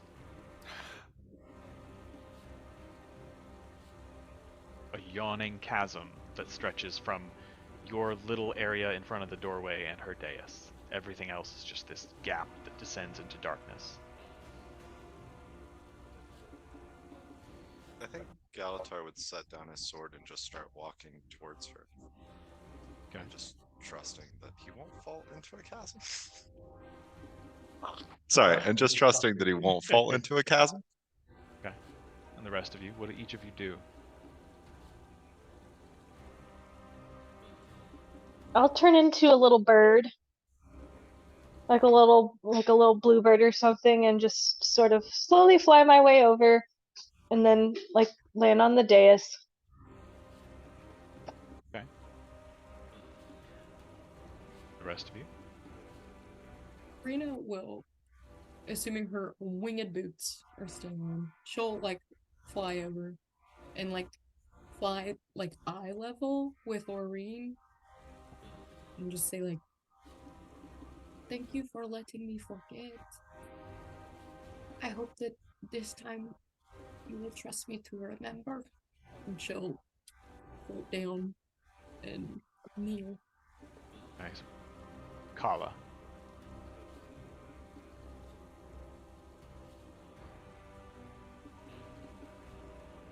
Kala does not like this, and she's looking at Aurene suspiciously. Can I make like a insight check to see like Make an insight check. is this some kind of like The mind only game really safe one. or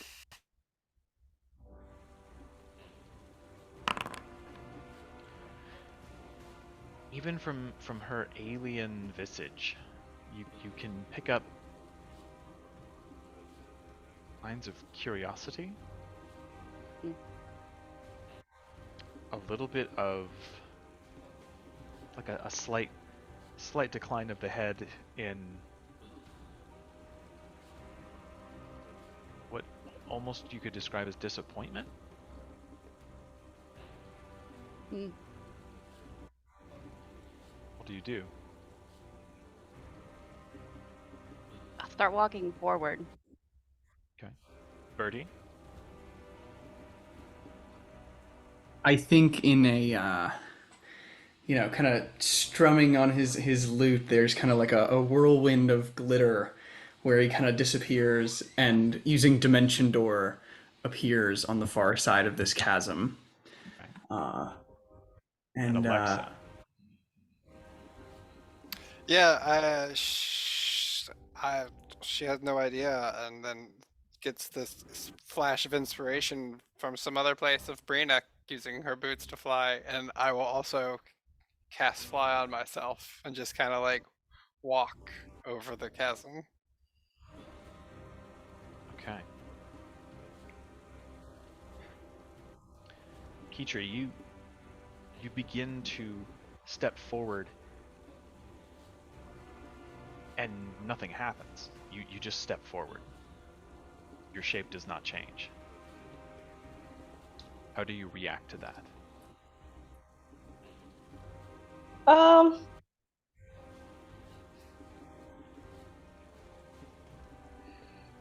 I guess it will give her like a stop to be like, oh, this didn't happen, but then she'll just try and walk out there. Like she'll just try to keep going forward. Okay. Bertie and Alexa, as you begin to channel your magics, you feel no grasp of the arcane. It seems like here in this place, magic is a little strange, and it's not quite acting the way you expect it to. How do you react?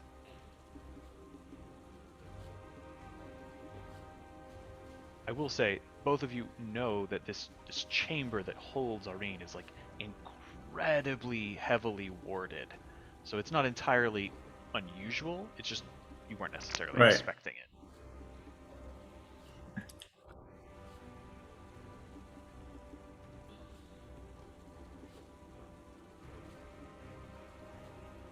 Always something. And he'll put his lute back on his back and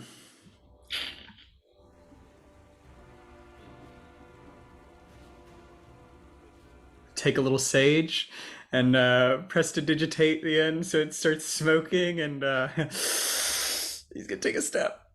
Okay. Alexa?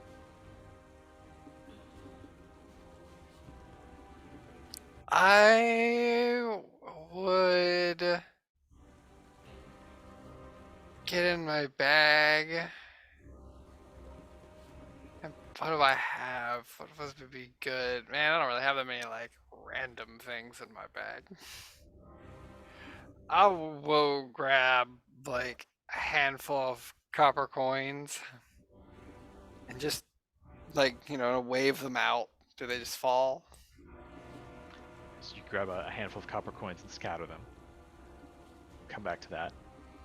Brina, you take a step forward and go to raise up, and you don't levitate. The little like wings on the side of your boots do not flap. How do you react? Can you let me come over? I am here, champion. Oh. I think she'll like look down into the chasm. And like look back up at her.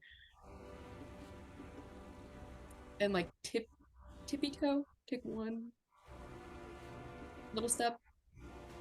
Okay. Alexa, as you scatter your coins, you kind of lean forward, and Brina, as you kind of tip forward a little bit, you're both kind of sucked off of your feet and go tumbling ass over tea kettle into the darkness. Those of you who stepped boldly out into the space immediately drop about 4 feet, and you feel like your stomach fall out from underneath you, and then there's not a sudden stop so much as a soft cushion. And as you begin to move forward, it's kind of like stepping through thick, spongy mud, but you begin to move upward, and ultimately you are able to make it to the edge of the dais.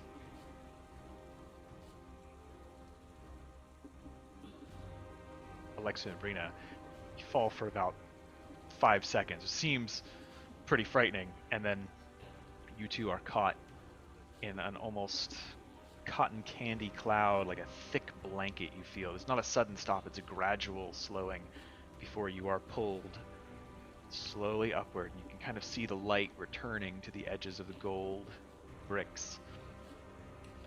The whole time I'm thinking, I was just told not to take big leaps and risks. You are set down on her dais. As each of you alights on the dais itself, you see shimmering, almost with iridescent glitter at first, the figures of your allies as you materialize about each other. And as each of you takes a knee, you hear the voice of Aurene. Kala looks pissed and hesitates, but does kneel. As you are the last to kneel and take a moment to kind of look at Aurene and register that emotion on your face, she quickly kind of locks her head onto yours, and you see what kind of was for a moment like very, very brief flicker of amusement goes deadly serious. She inclines her head respectfully and leaves it downcast, looking at the ground, and says, I appreciate your trust, champion. The trials are not meant to be fair. And so be it. Trollskull 6, accept this blessing. Bear my mark. When the final battle is joined, call to me, and I will come. And again, she takes a deep breath and exhales this iridescent cloud around all of you, and it's both warm and cool at the same time. There is a sensation of comfort and of cleanliness. You each have a charm. You can cast the spell Death Ward a total of 3 times. When you cast it the 3rd time, the charm is expended and goes away. As you kind of sense this, that it's sort of magically imparted to you, that you can bring up this protective aura from Aurene. you look at each other and you realize that your irises in your eyes are now iridescent, almost like mother of pearl, or like an opal stone. Oh, this is gonna be great for going out. I mean, it's really an honor. It's just the faintest from the great dragon.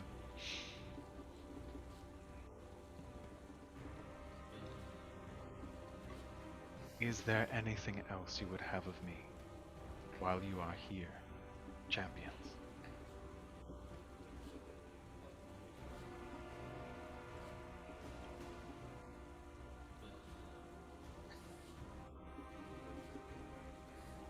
My blessing will protect you from Kralkatorrik's deadly brand.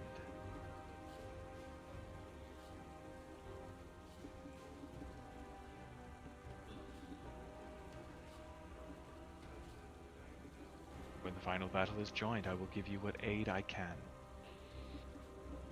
More than that, I cannot say. Well, that won't be for a while. Yeah, do we need to signal you somehow when the final battle starts? Will you just be able to sense it? Perhaps some of both. Call out to me with your minds, your hearts, and I will hear you. I can use sending magic as well. No need. When you call, I shall answer.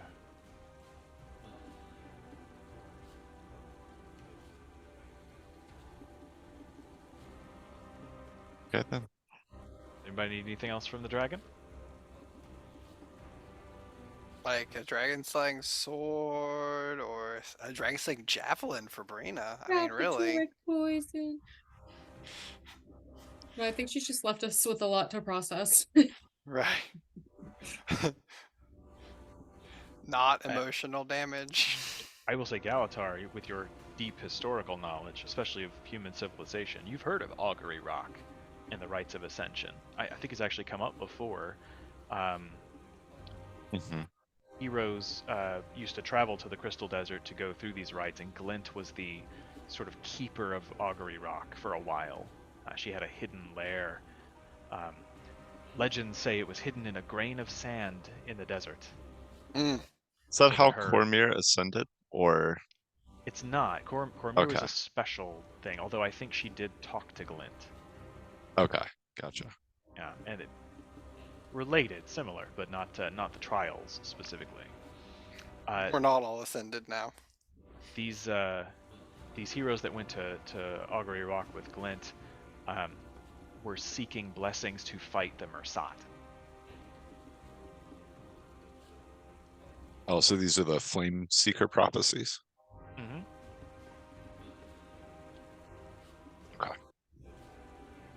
And do I know how far from the, do I have a general idea of how far from the Free City Augur Rock is?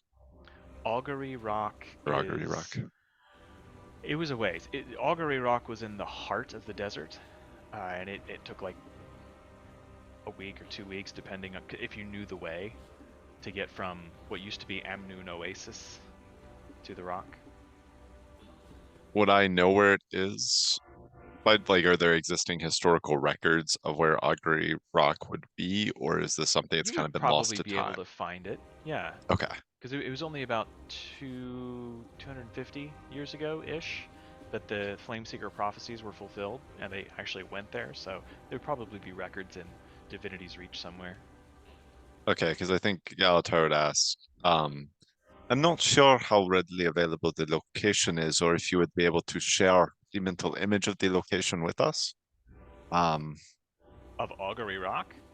Yeah, because I didn't know, I thought Aurene had some of Clint's memories, and I might be misremembering that. But I thought they had some of Glint's memories. She kind of turns to you quizzically and stares at you hard for a second. As Mhm. she does, you get these little like rapid images of basically a big stone mesa, kind of like the Devil's Tower in Wyoming, Oh, No, it's okay. just it's like a big stone mesa in the middle of a dune sea. Gotcha. Okay. That sounds good.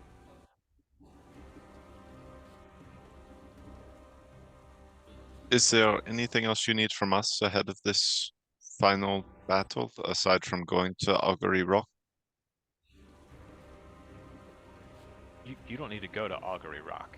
Oh, we don't have to go. No, like historically, heroes went there to undergo these Oh, trials, gotcha. Okay, and she's I just was put you I through mean, the we can still trials go here. there to honor them, and like That was just part. for traditional sorry. sake. If you felt like it, you can. Gotcha. No, no, But no. yeah, but you don't have to. Gotcha. My mistake. I thought these were like a precursor to those trials, but now we're No, good. We don't have to These go. are legit the Okay. trials. She brought the Galatar, trials I to know you. you're into history, but Well, There's you know, another just trying to learn trial? more. The next one actually just involves a large amount of money you have to pay. I will say that you also notice you have your items that you Oh. sacrificed. Oh, the Oh. stuff we sacrificed. I As- deleted Oh. it. As I I went through deleted that mine emotion. too! You know, I had to Yeah. re-add it. Yep. You son of a you guys, bitch. as you guys look around, like you see each other's eyes, and it takes you a second to realize what's going on. Now the chasm is gone. It's just the normal chamber. Everything's back to normal, and you guys have all your items. That's funny. Oh my gosh. Do you guys know you're supposed to bring more than one sword with you? Yeah. No. Brina, even I carry multiple swords. Brett, What I are you have a talking couple about? daggers in my I didn't know bag. you had a sword, Worthy. He pulls out his glitter blade, and there's like a flash of glitter. Of course, I carry a sword, Brina. Okay. Good. Aurene It's more says, for presentation. "Oh, I like that one." Thank you. We're getting matching. Oh, guys! The new sequin uniforms we've ordered are gonna go perfect with our new eyes. We So ordered did you them actually too. order I hate those, that you're or not The wrong. agent hasn't come by the house yet. They're coming by tonight. We've ordered Okay. them. They will be ordered. They Maybe will I- be It ordered. doesn't fit. yeah, maybe I can't use teleportation again today, and we're gonna miss that appointment. That would be Oh yeah, terrible. I used all my spells in that shadow battle.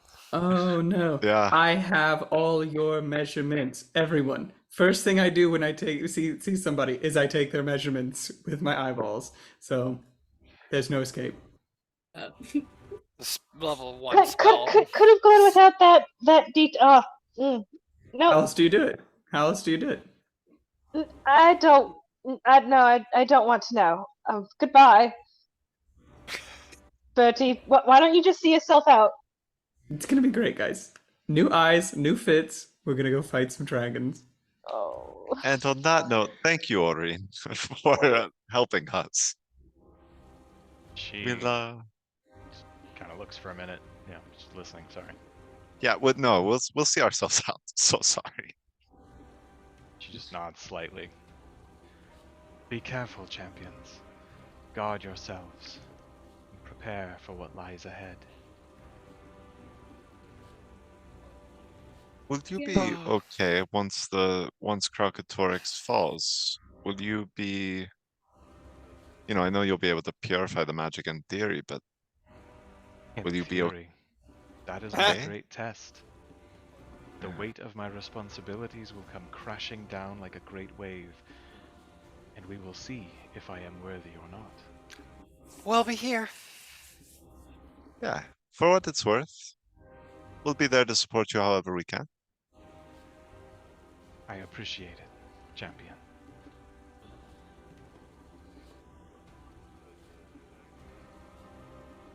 Okay, so I guess we'll just head out now. Bye, She Aurene. rises very slowly up onto all fours and assumes her full height. She towers 25 feet at the head over each of you. She looks down and takes a big breath and exhales this beam of light that crashes into the door on the far side of the chamber and turns it into just what looks like a shimmering puddle, almost like at the Stargate, like a iridescent oil slick puddle of magical force. That doorway will take you home. Also, Like, just to oh, go ahead. like to the tavern? Do you know our tavern? I am well familiar with it. Why wouldn't she, Birdie? You've gotta come by. You should come by. Drinks on the house.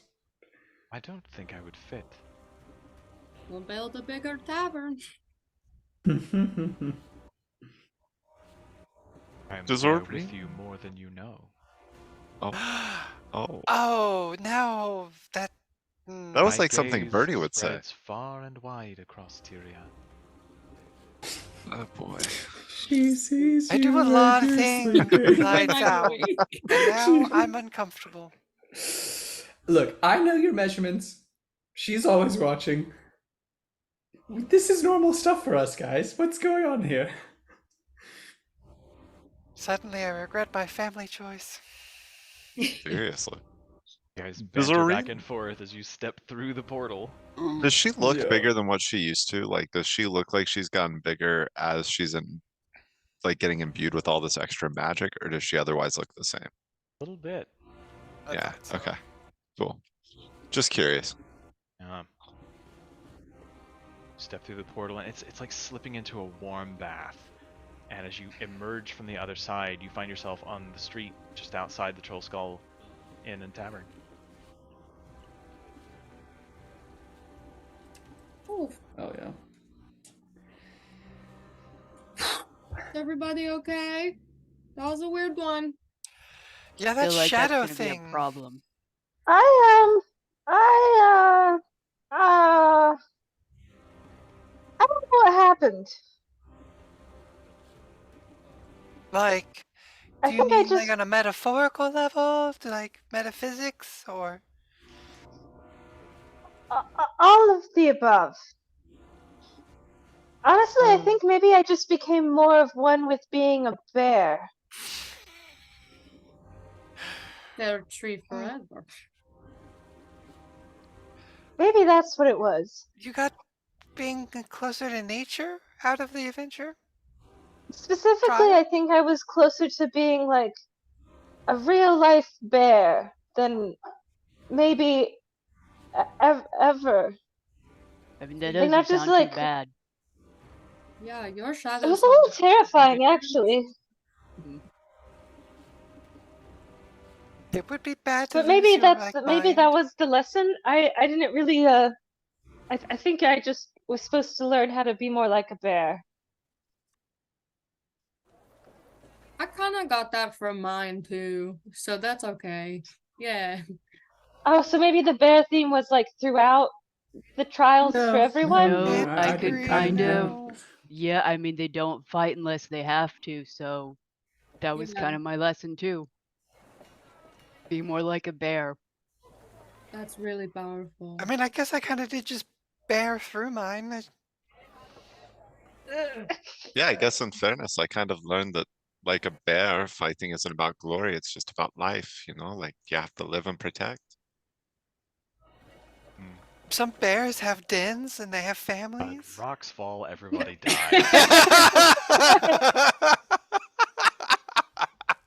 I like it. Jesus. Yeah, there were no bears in mine. You guys, I agonized over this. Me too. Alex, This what are you was talking really about? wild. No, Yours was no, all about bears, all the dirty people covered in mud. Yeah. So Dude, this I will made me say, sick. we will go ahead and call it here tonight. For notes, the Whispers agent does come by to discuss tailored plans. Yes. What they offer, God. what they offer is something that the Order of Whispers takes part in. Part of their sort of normal garb allows them to. I think Kala actually has a set of clothes that do this, but you can basically save like 4 or 5 outfits in an outfit, so that you can change what it looks like as an action between different things, and it can just be a cloak or it can be like a full set of clothing, but you can change it back and Yeah. forth to other styles, and Oh, it sort yes. of overwrites your look. It's just an illusion, but Yeah, I think That's mine great. has 4 different outfits, maybe Mm. 5. yeah. There's a cloak of many fashions. It's a common magic item. It basically functions like that. I I love have a that. question. This is more of logistical about this, cloak of many fashions. If you just wore that exclusively and you never washed it, even if you changed the fashion, would you still smell? It's an illusion, so yeah, you'd be pretty right. Ugh. Definitely. I wanna would feel wash like it. that would be Birdie Dry clean somehow. only, for sure. Prestidigitation is the magician's Prestidigitation. friend. Yeah. Birdie's got that prestidigitate. So, Yeah, when was the last eventually time we that did comes by. laundry? So you don't have to accept it. If you wish to have an outfit of many fashions, you can put the Cloak of Many Fashions item in your inventory and just like customize the name to say like clothes of many fashions. Yeah. Should that become something you mean, want to do? Fuck yeah. I'm sure it'll be useful. No. And then did you say there's a charm that we can add for the death So ward thing? it's not an actual charm from the book. It's just a charm. The way charms work is typically you get 3 castings of something, and when you cast the last one, it goes away. So just make yourselves a note. You can cast Death Ward up to 3 times, but if you cast it the 3rd time, the charm goes away. Is that on ourselves only? Yes, Okay. on yourself. You invoke the protection of Aurene. It's not even like a limited number of like outfits. You can just change it. I think it stores a certain number, if I recall. An opportunity to customize my PC? Yeah, baby.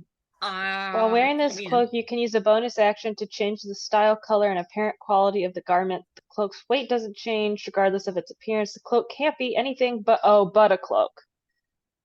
So that's why it's the clothes of hang many. on. Yeah. Yeah. That's why it's the clothes. So no, I guess you're right. This isn't what I was thinking of. Yeah, it can just. with a limited number. It's like Mystique. That called. It can just Mage change. weave or something Dude, like that? with even Well, there's 5. glamour weave, but that's something different.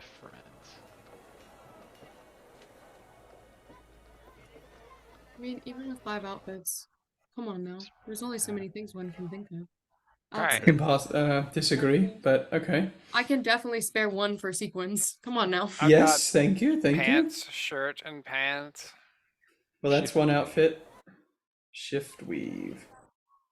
Oh, very nice. Shit weave. Yes. So this is it's an item from the Eberron campaign setting, but it's called Shift Weave. Up to 5 different outfits can be embedded into the cloth. While wearing it, you can speak a command word as a bonus action to transform your outfit into one of the other designs contained within it. It can't be anything but clothing.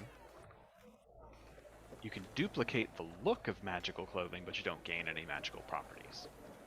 That's what I was thinking of. Okay, so this is what we get. Shift weave. Yeah. Kala will not ask for one of those because she already has it. Cool. The Order of Whispers Tailor's just like, oh yeah, yes, actually that's quite fine work. Yeah, I can see you wouldn't need another one. So, we'll call that here tonight. For next time, be thinking about any preparations you want to make before you leave, and then we will, I think, pick up with airship travel, unless you choose to go another route, but travel arriving in the free city of Amnoon. Hell yeah. Are we just because I have to count days? Are we ending with a long rest? Oh yeah, you guys Okay. get long rest aplenty. It's gonna be probably a couple of days before the ship is ready to go. Crazy. I will stop the recording here. That was fun, you guys. Oh, That was cool. wild.